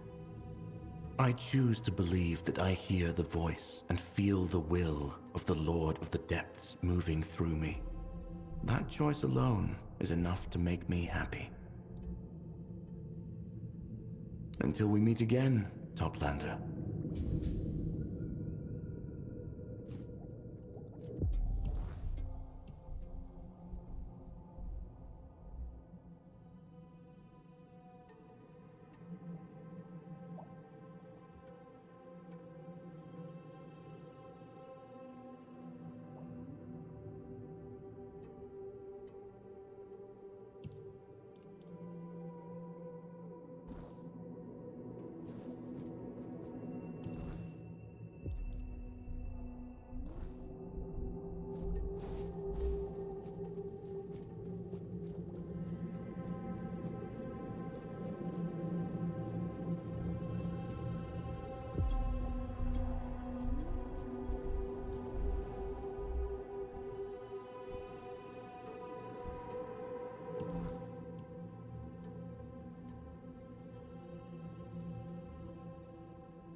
for the dead man's chest and a bottle of rum.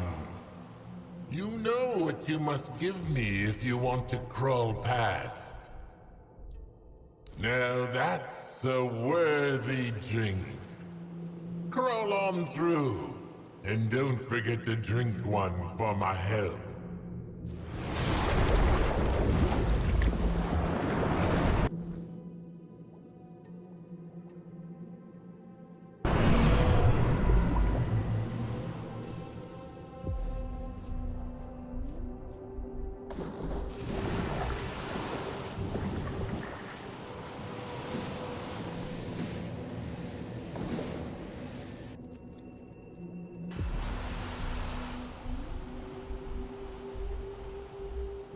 Greetings, Toplander.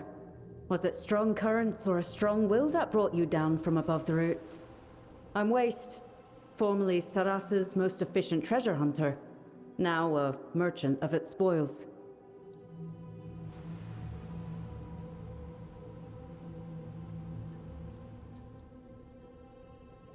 It's the only one I've got. I hatched weak. The carers at the ulcerate didn't see much promise in me. Waste of a good egg, they'd say.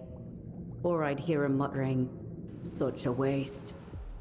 It stuck, even though I kept surviving, much to their disappointment. I was even allowed out of the ulcerate, and they patted themselves on the back, as if I'd done it thanks to them, not in spite of them.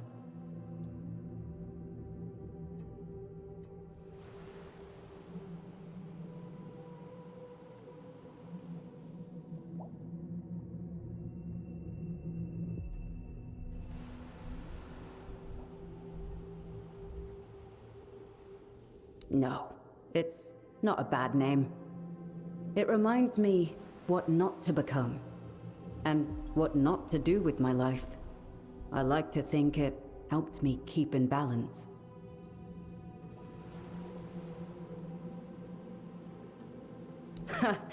Yes, hardly the safest choice, or the wisest, in more ways than one. The trouble was, even after I left the ulcerate, it didn't leave me. I still felt I had something to prove. And I did it in the most reckless way possible. Fortunately, I grew out of that. Although rather forcibly.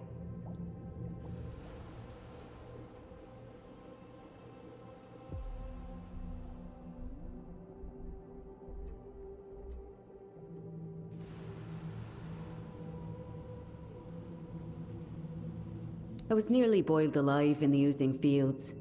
It made me rethink a few choices, and not just mine. Sorry, I'd rather not talk about it anymore.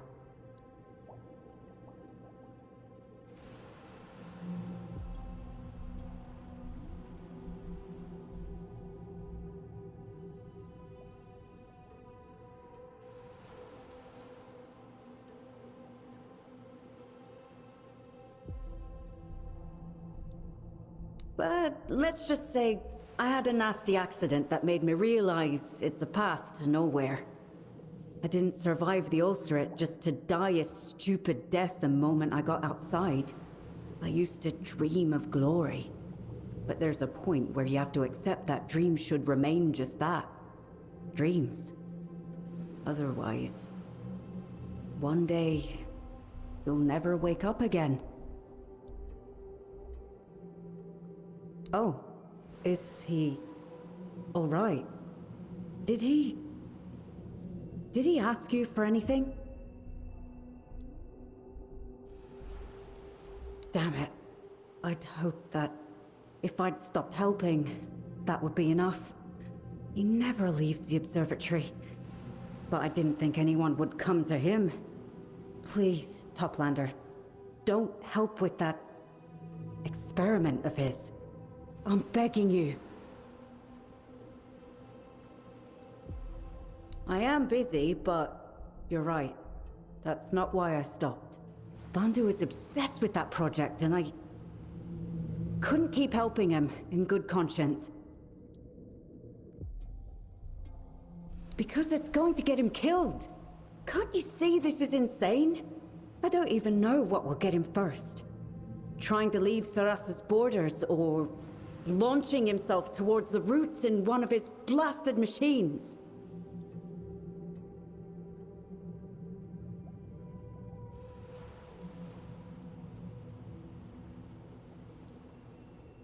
I see. You're just like him. Look, I understand what drives him. He doesn't love this place, while I've only just learned to tolerate it. But escape isn't a solution, especially if it kills you in the attempt. Please, please, just think before you decide to help him.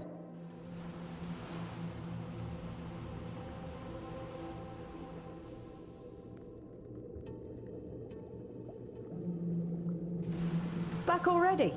I might... Only the...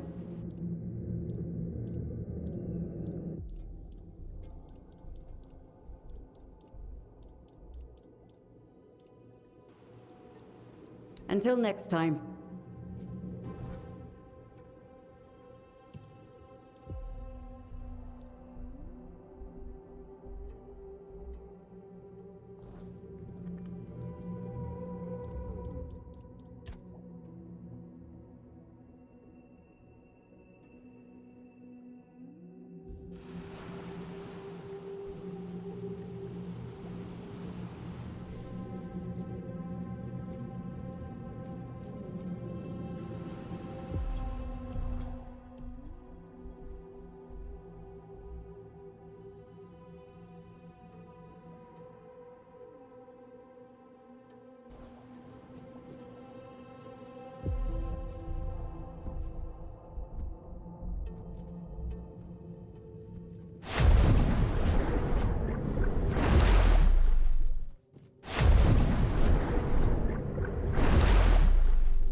I hope finding the essence of scalding until we meet.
Ah, it's in remarkable condition. I truly appreciate it. Here's your payment. You know where to find me.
Oh, you startled me.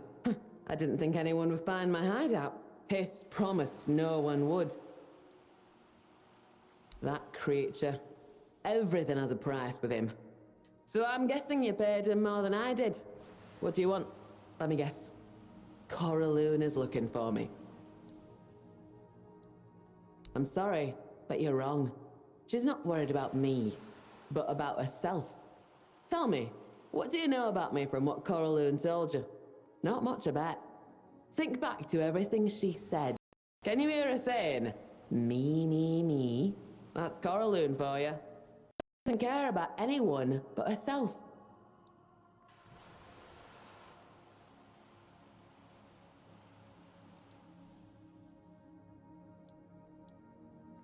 I took care of everything. Food, contact with the outside world, making sure she slept peacefully. And what did I get in return? Whining, huffing, and the silent treatment. If I'm expected to be everything, then I'll be everything for myself. I can feed myself and put myself to sleep.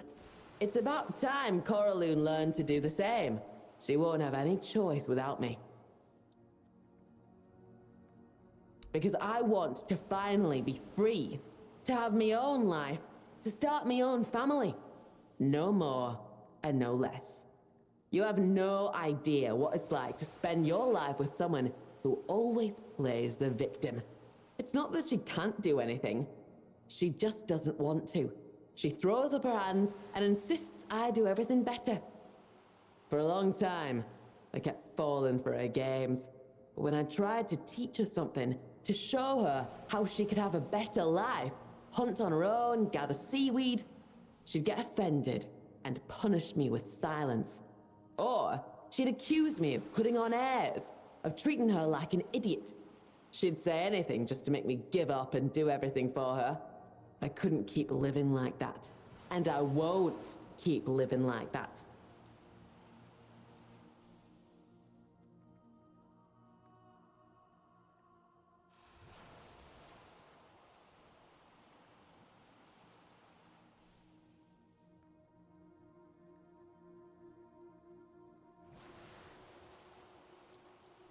Not at all. That won't be necessary.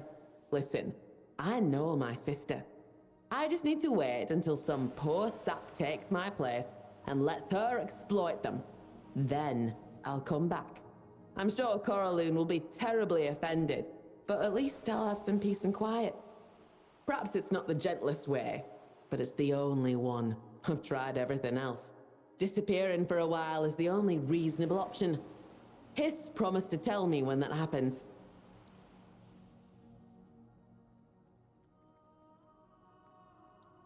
Thank you. If there's one thing I could ask of you, please, give her this letter. You can say you found it with my body.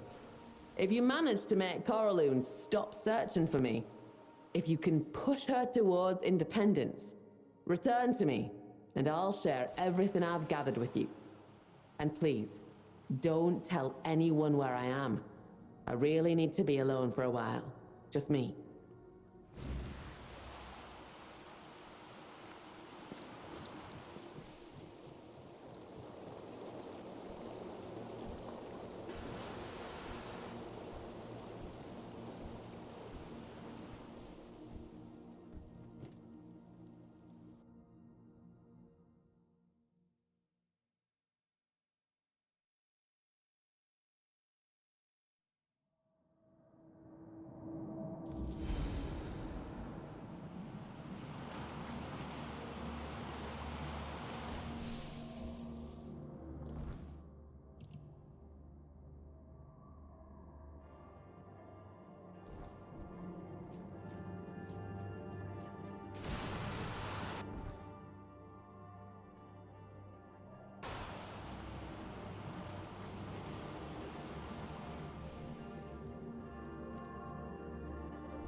Hiss has no choice. He has to confess to taking Sindral. There's no other way.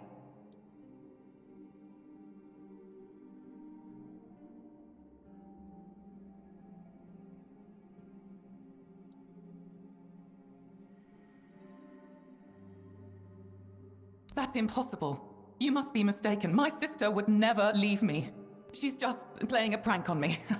Very funny. See? I'm laughing. But enough is enough. Tell her she needs to come back to me at once. I can't do this alone.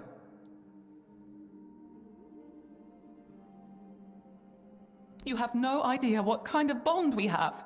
We've always been together. We were supposed to be together forever. Forever young, innocent, beautiful, independent. No shoal, no males. Do you have any idea how hard it is to survive in this world on your own?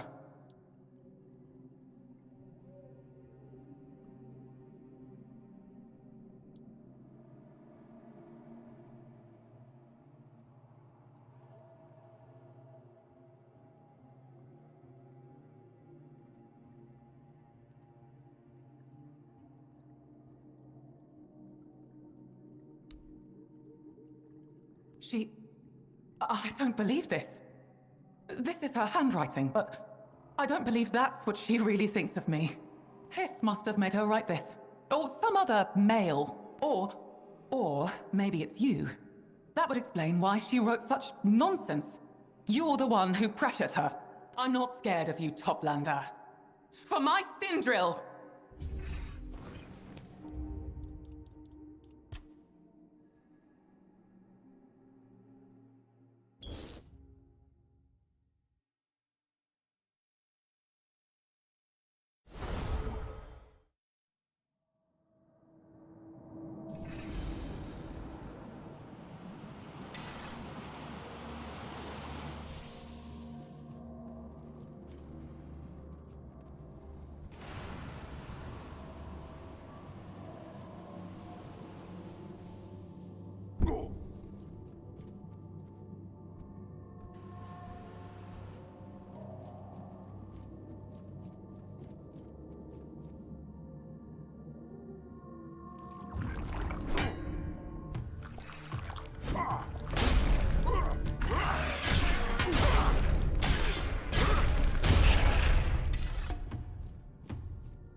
How's the map?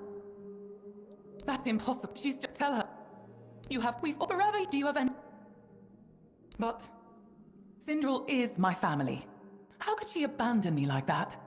And then send a stranger to deliver such terrible news? I don't believe this. I told her we only have each other. There was nothing else for us. You. How dare you speak to me that way? Don't you know anything about our society? We don't have mothers. We hatch. We're cared for by the Shoal until we're old enough to care for ourselves. And from that moment, it's been just the two of us. Sindril and I. She can't just leave me. It's her duty to look after me until the end. Get out of my sight. I don't ever want to see you again.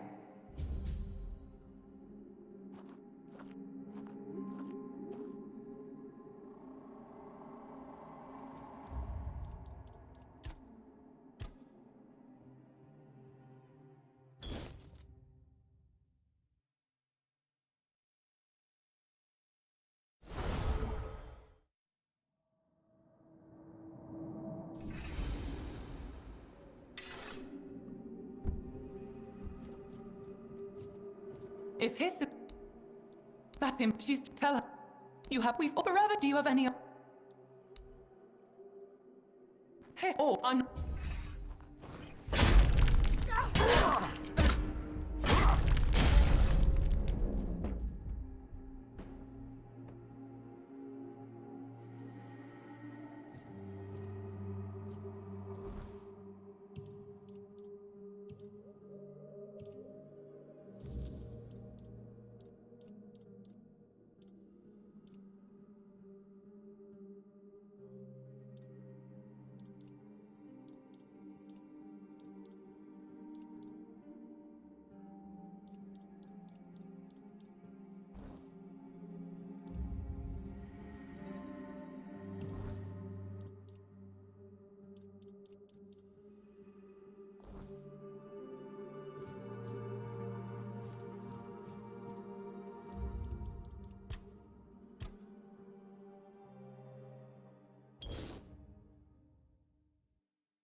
If his...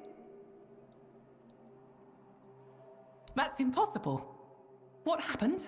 Was it his? Did you kill him for what he did to my sister? Oh, Sindril. What am I going to do now?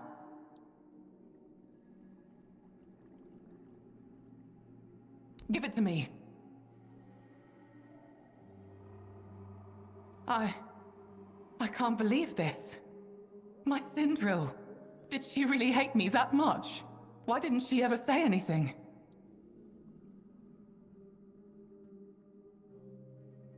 It was just talk.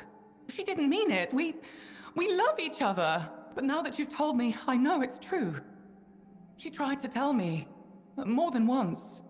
I'd like to be left alone, all right? I have a lot of work to do here. I need to learn how to find food, how to put myself to sleep. It's so much work. I have no time to waste. I thank you for finding her, even though I hoped for a different outcome. Here, this was meant to be your reward for finding her. And you've done just that, one way or another. Oh, Sindril, I'm sorry for everything.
Toplander, we meet again. Good. That's good. I know it won't be easy for her, but this is the only way she'll ever become independent. Thank you for bringing me this news. Here, this is for you. For your trouble.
I was hoping you'd stop by.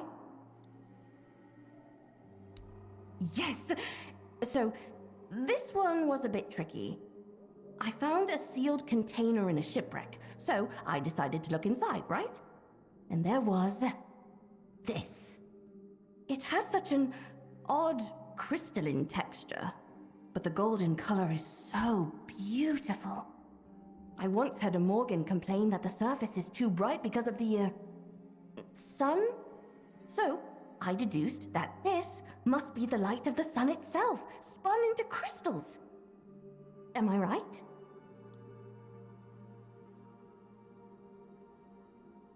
You eat it? And how is it made?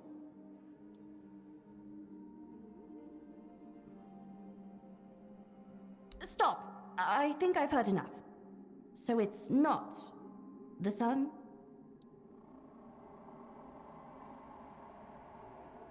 I see. So, I wasn't too far off, was I? Thank you for this knowledge. I think I need some time to think about it.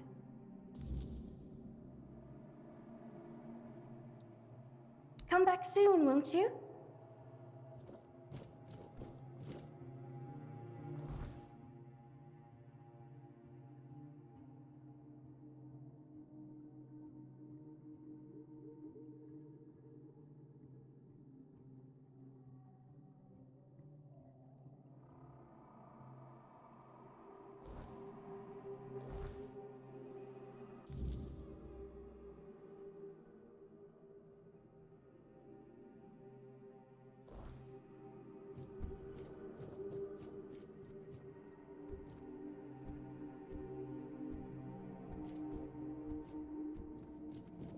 Halt!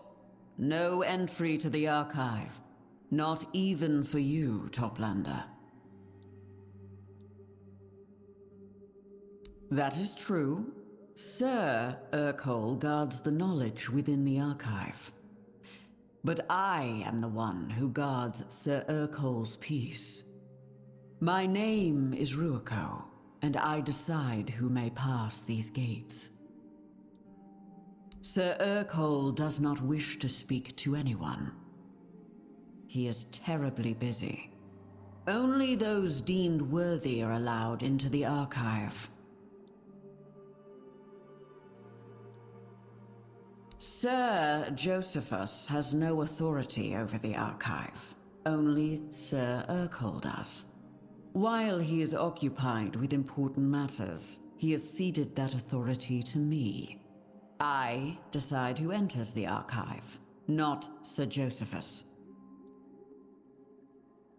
Tambo is a community formed around the archive.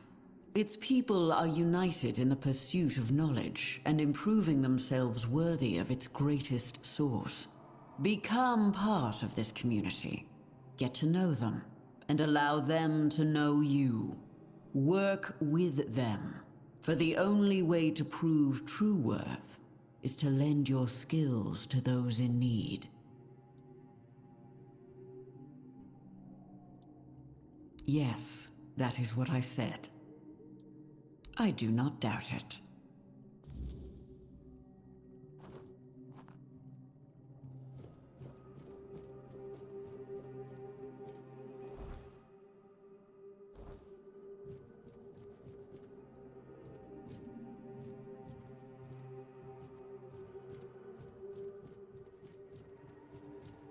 Sindra was strong. I hope I'll be strong too.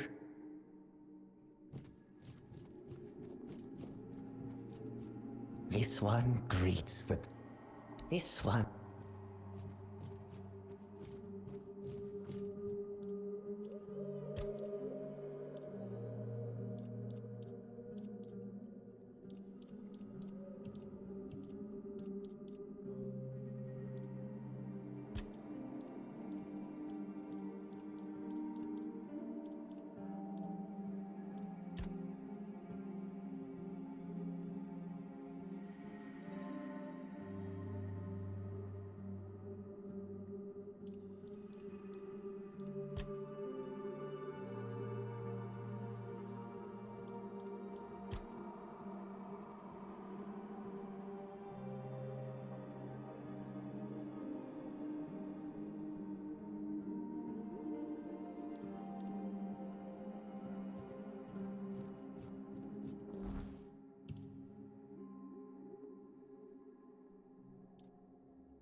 I was just thinking about you. Oh, of course. This one's quite easy. But I'd still like to be sure. I got it from Boz, who got it from Undira, who found it with one of the Kelpies. So strange, the whole story. But I'm fairly certain it's just a piece of jewelry. The shape is so pretty. Probably lost by some poor toplander, abducted by a Kelpie.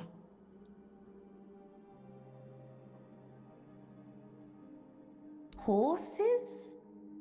What are horses?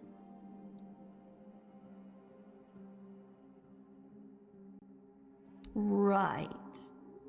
And these horseshoes, what are they for?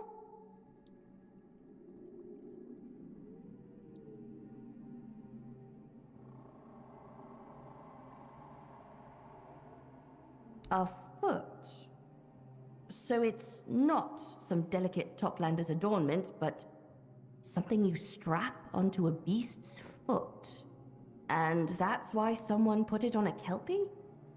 To make it a beast of burden? That's barbaric. To use a free creature that way. I don't think I want to hear more about the surface. Please, just leave me be.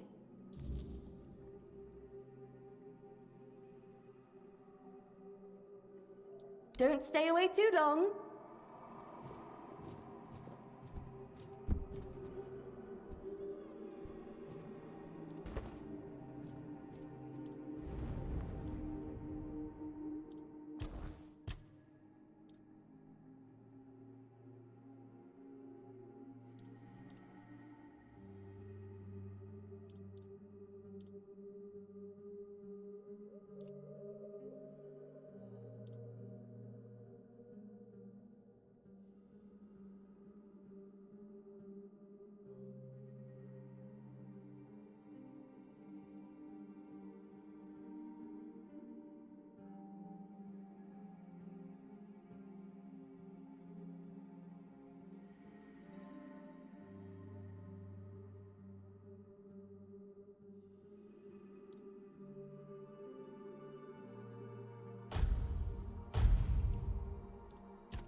Oh, you're back.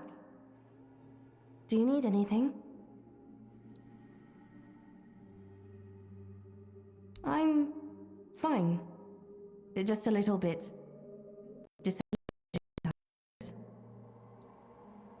No. I threw it all away. The more you told me, the more disgusted I became with it. In the end, I couldn't even look at those items, afraid of what new horror they might reveal. I always imagined life on the surface as something grand, glamorous, full of joy, bathed in golden light. Now it just seems dirty.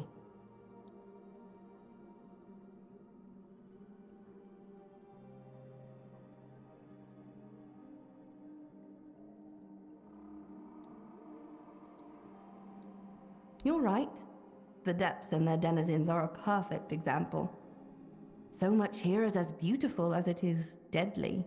I suppose, when you're surrounded by beauty, after a while it becomes invisible, mundane, until someone like you comes along and puts it in a different light. Truly, from the bottom of my heart, thank you for the knowledge you shared. It means more to me now than I ever imagined.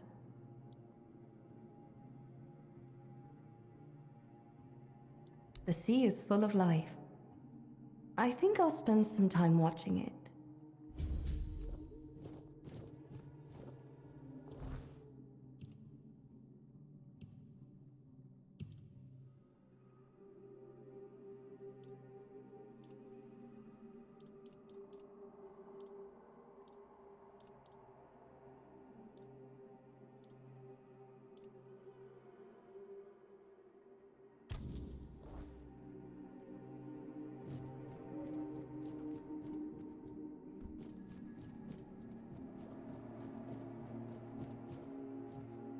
What is it?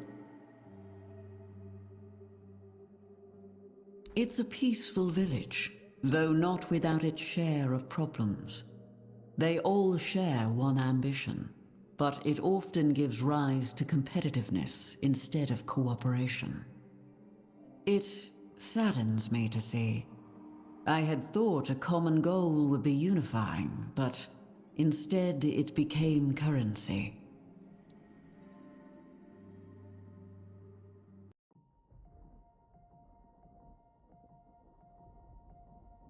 The horizon pulls me closer, a whisper in the wind. The map is blank before me.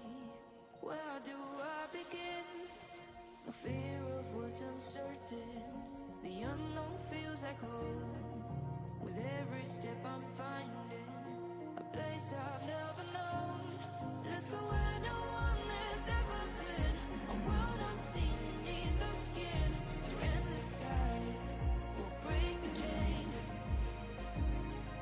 Uncharted lands will claim them all.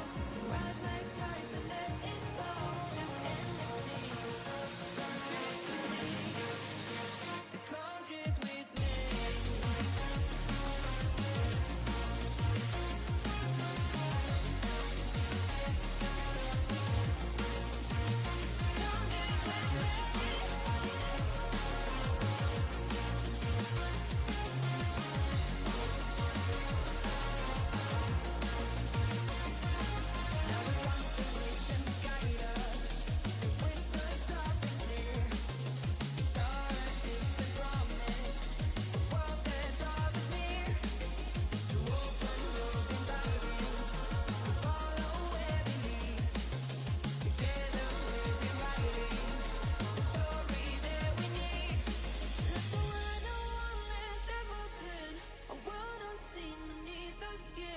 Through endless skies, we'll break the chain. Uncharted lands will claim them all. Rise like tides and let it fall. Just endless seas. Come drift with me. Come drift with me. Come drift with me.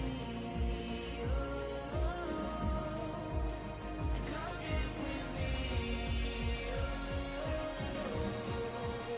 Come drift with me. And come drift with me.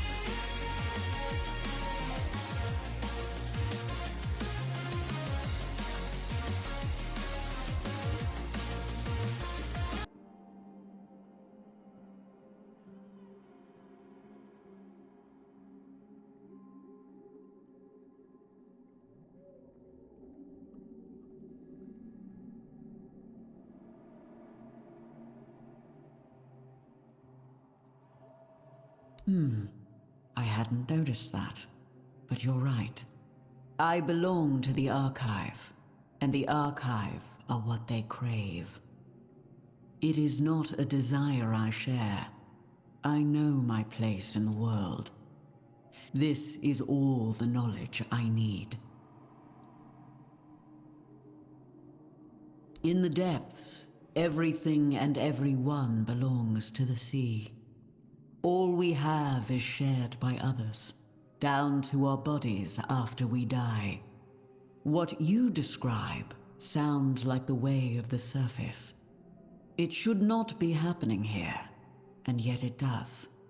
That is curious indeed.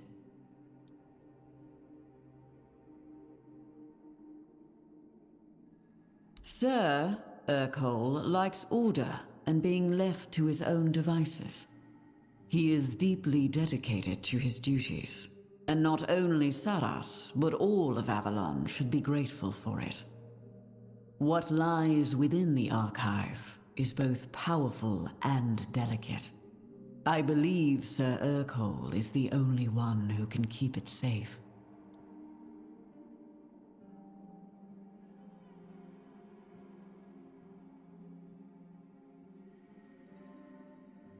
I do. I would not be here otherwise. He is the Lord's chosen. That alone proves he is worth following. Sir Urkel is unwavering in his service to him. Not once in hundreds of years has he strayed from his post. It is something I both respect and understand. That is not something I can put into words. You need to experience it yourself. If you're allowed entry, of course. Sir Urkel once told me they were our Lord's answer to his desire to make peace with his new reality. He wandered Sarras aimlessly, distraught, afraid he was losing himself and all he knew. The Lord of the Depths inspired him to create a place to store his memories. And that place grew until it became what it is now.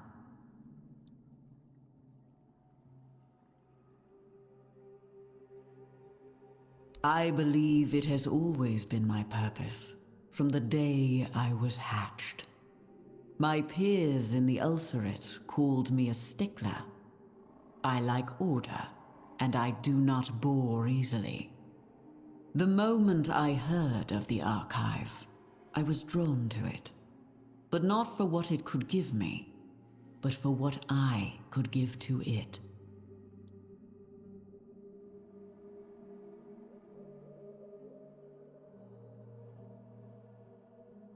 Watch your back out there, Toplander.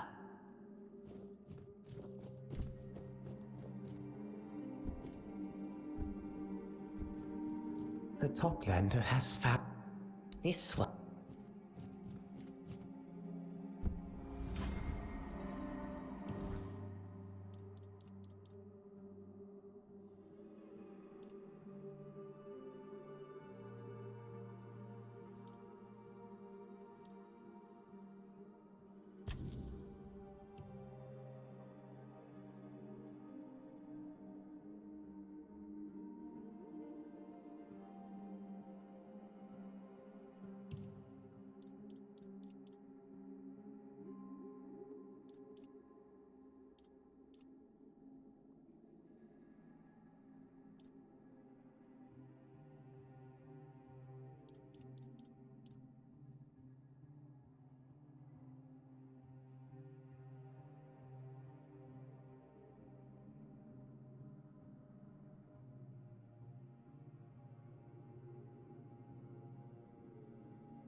It's you! He's a slippery bastard. Well, everything is slippery here, but you know what I mean. But no one else will tell you that to your face. Everyone is afraid of him because he collects knowledge. Maybe one day he'll have enough to be let into the archive. And when that day comes, the whole village will breathe easier. Once you get into the archive, you never want to leave. So I wish him luck. Even if he is not exactly my favorite person. Oh, no.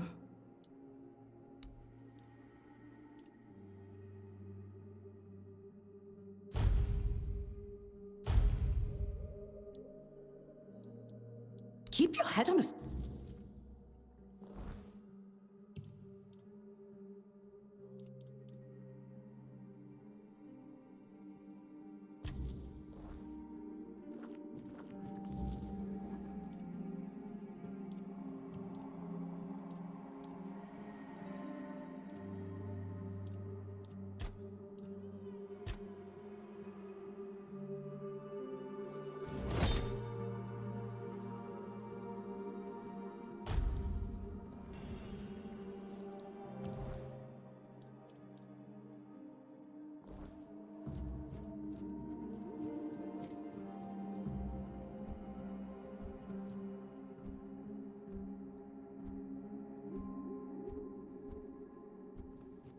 This one is old.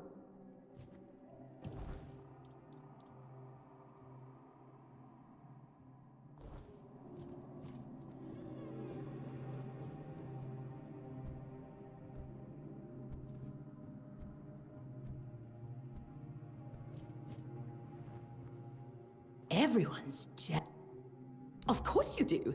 You can buy them all from me. Unless you're after something really special.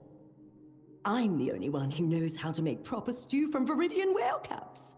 I could teach you. You're hardly going to be my competition. Something tells me you won't be sticking around here forever. Those little scoundrels are great at hiding. They don't let you eat them that easily. But they are a true delicacy. Bring me the tentacles of an entire swarm of Viridian whale caps, and I'll teach you how to make a stew to die for.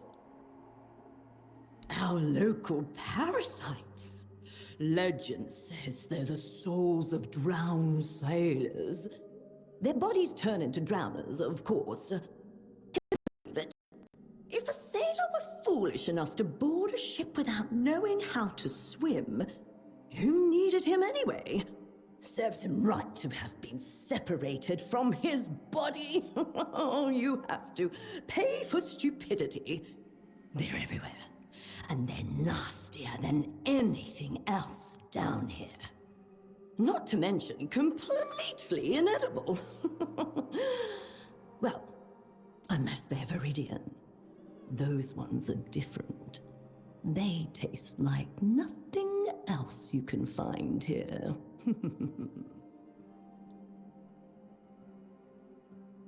The color. That's it, really. But that one difference makes them far tastier than their common counterparts. They're also a bit smarter than their pale cousins, which makes them very hard to find. They know how to hide. That's why they're so rare. And why their organs are so valuable in our cuisine. And that's where you're wrong. The tentacles are the best part. They give the dish its a unique character. They also have another quality. Very popular among my clients. But that's a secret I'll keep until you bring them to me and discover it for yourself. I guarantee you've never tasted anything like it. I know a place they used to haunt. Who knows? Maybe they're still out there. I've marked it on your map. Be careful. You might find a whole horde of them lurking around, and trust me, they won't be in the mood for a chat. You'll see. Viridian whalecap stew is worth the trouble. Take care.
Is that you?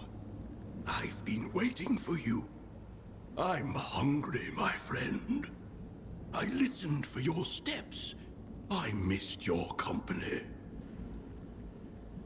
So, I wasn't a good friend after all. He sends strangers to feed me, revealing my hiding place. Why, Hiss? How much more knowledge do you need before you value me again? Or have you come to kill me? To poison me so I won't bother him anymore?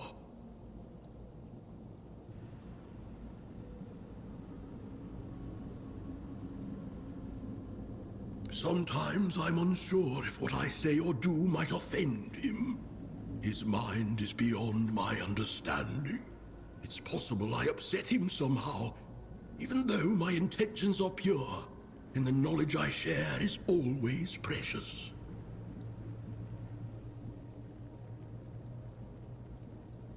Seaweed, my favorite treat. Thank you, friend of his. Still, I don't understand why he didn't bring it himself.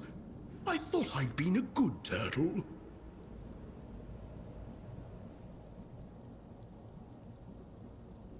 Because only his opinion matters. He gave me life, so he could take it away if he wished. I wouldn't blame him. It's thanks to him that I've survived this long in peace. Hiss is my savior. He found this shelter for me, and keeps it secret from everyone. If not for him, I'd have been food for the people of Sarras long ago. My shell turned into a shrine. He gives me safety and food, and I share my knowledge in return. And I'm a very old turtle, you see. Before Sarras, my parents swam near Abyssodontis and absorbed his knowledge, passing it down to their children. That's very valuable knowledge. Friend of his, there are no others like me anymore. I'm the last of my species in Sarras. What remains of my brothers and sisters lies scattered across this realm. They hunted us for the knowledge we carried. Our shells became shrines. They believed it would bring them closer to the Lord of the Depths. We were unlucky. When Sarras was formed, our eggs were caught in the region, and since siblings couldn't reproduce, we all died out. Except me. And Hiss has been kind. He didn't make a shrine out of me.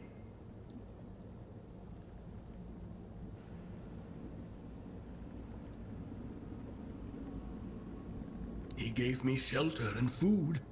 What more could an exile like me wish for? If I leave, I'll die. They'll hunt me down the moment I step outside. No, I can't disappoint Hiss. I don't want to make him angry. Sometimes when he's upset, he stops being kind. No amount of knowledge can calm him then. Sometimes he's gone for a long time, and I starve. No, I'm not leaving. That would mean certain death.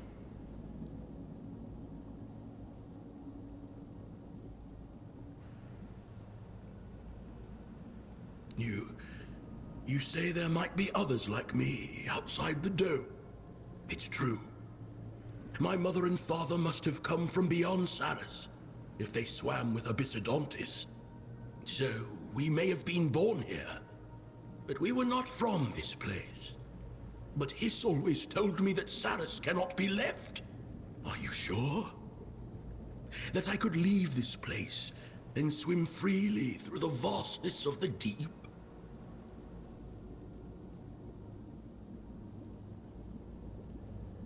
That's true. My eyes aren't what they used to be. But I can see you're more of a toplander than a deep dweller.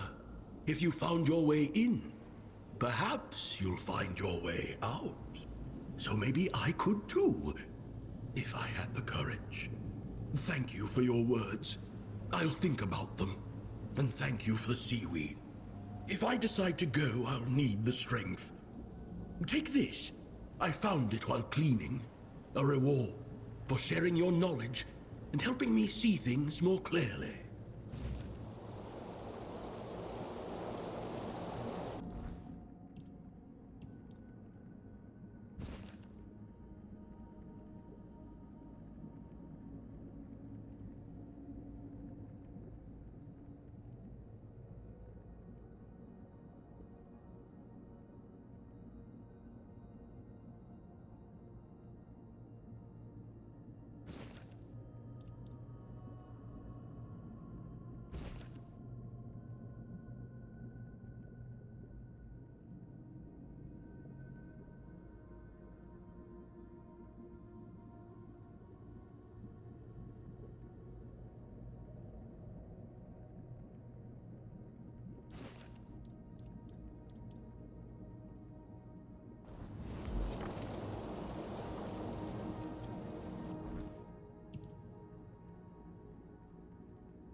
Hear us out before you raise your weapon.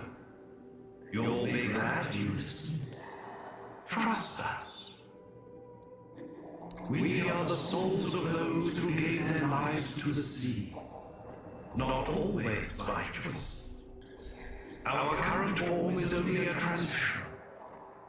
Our color is both a sign and proof that we have been cleansed of our mortal sins. We are waiting for the one who will free this place and release our souls, so that we may rise above the burdens of this world.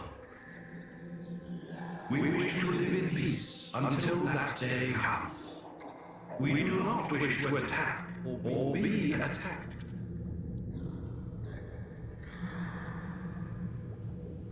Not to. Of course.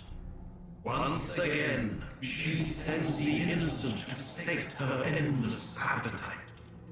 She knows exactly what we are. And you are not the first she has sent to slaughter us. But know this. If you kill us, your soul will be forever tainted. Tainted by a sin you can never wash away.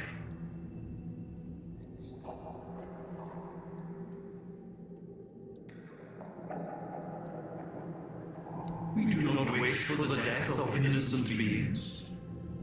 But Nautilum is not one of them. If word ever reaches us of her disappearance, and with it the end of the threat that she might send another innocent to hunt us down, then we will tell you where our remains lie, and where the treasures we gathered in life still rest. Thus shall we find peace of mind once more, and reassure us that we will live to see the day of our release.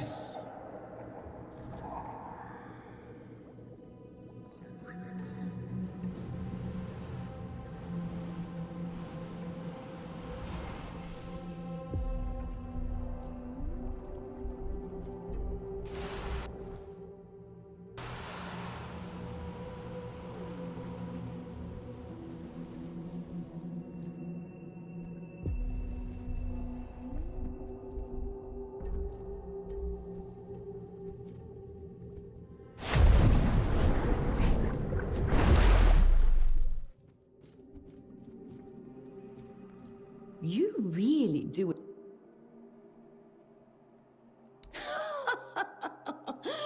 Oh, you think just because they talk, they're sentient?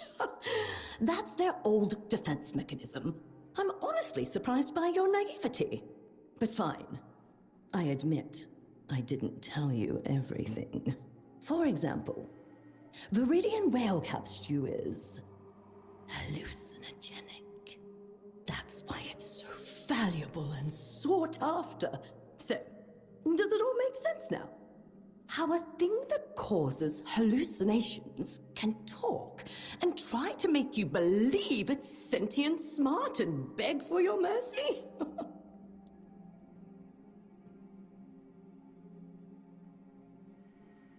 You must be joking. No, I'm supposed to die because you let a bunch of whale caps mess with your head? Never! I won't go quietly.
We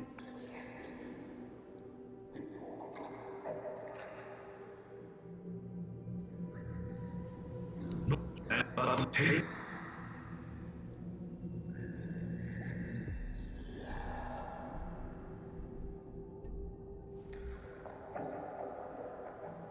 thank you. Be well, Tom.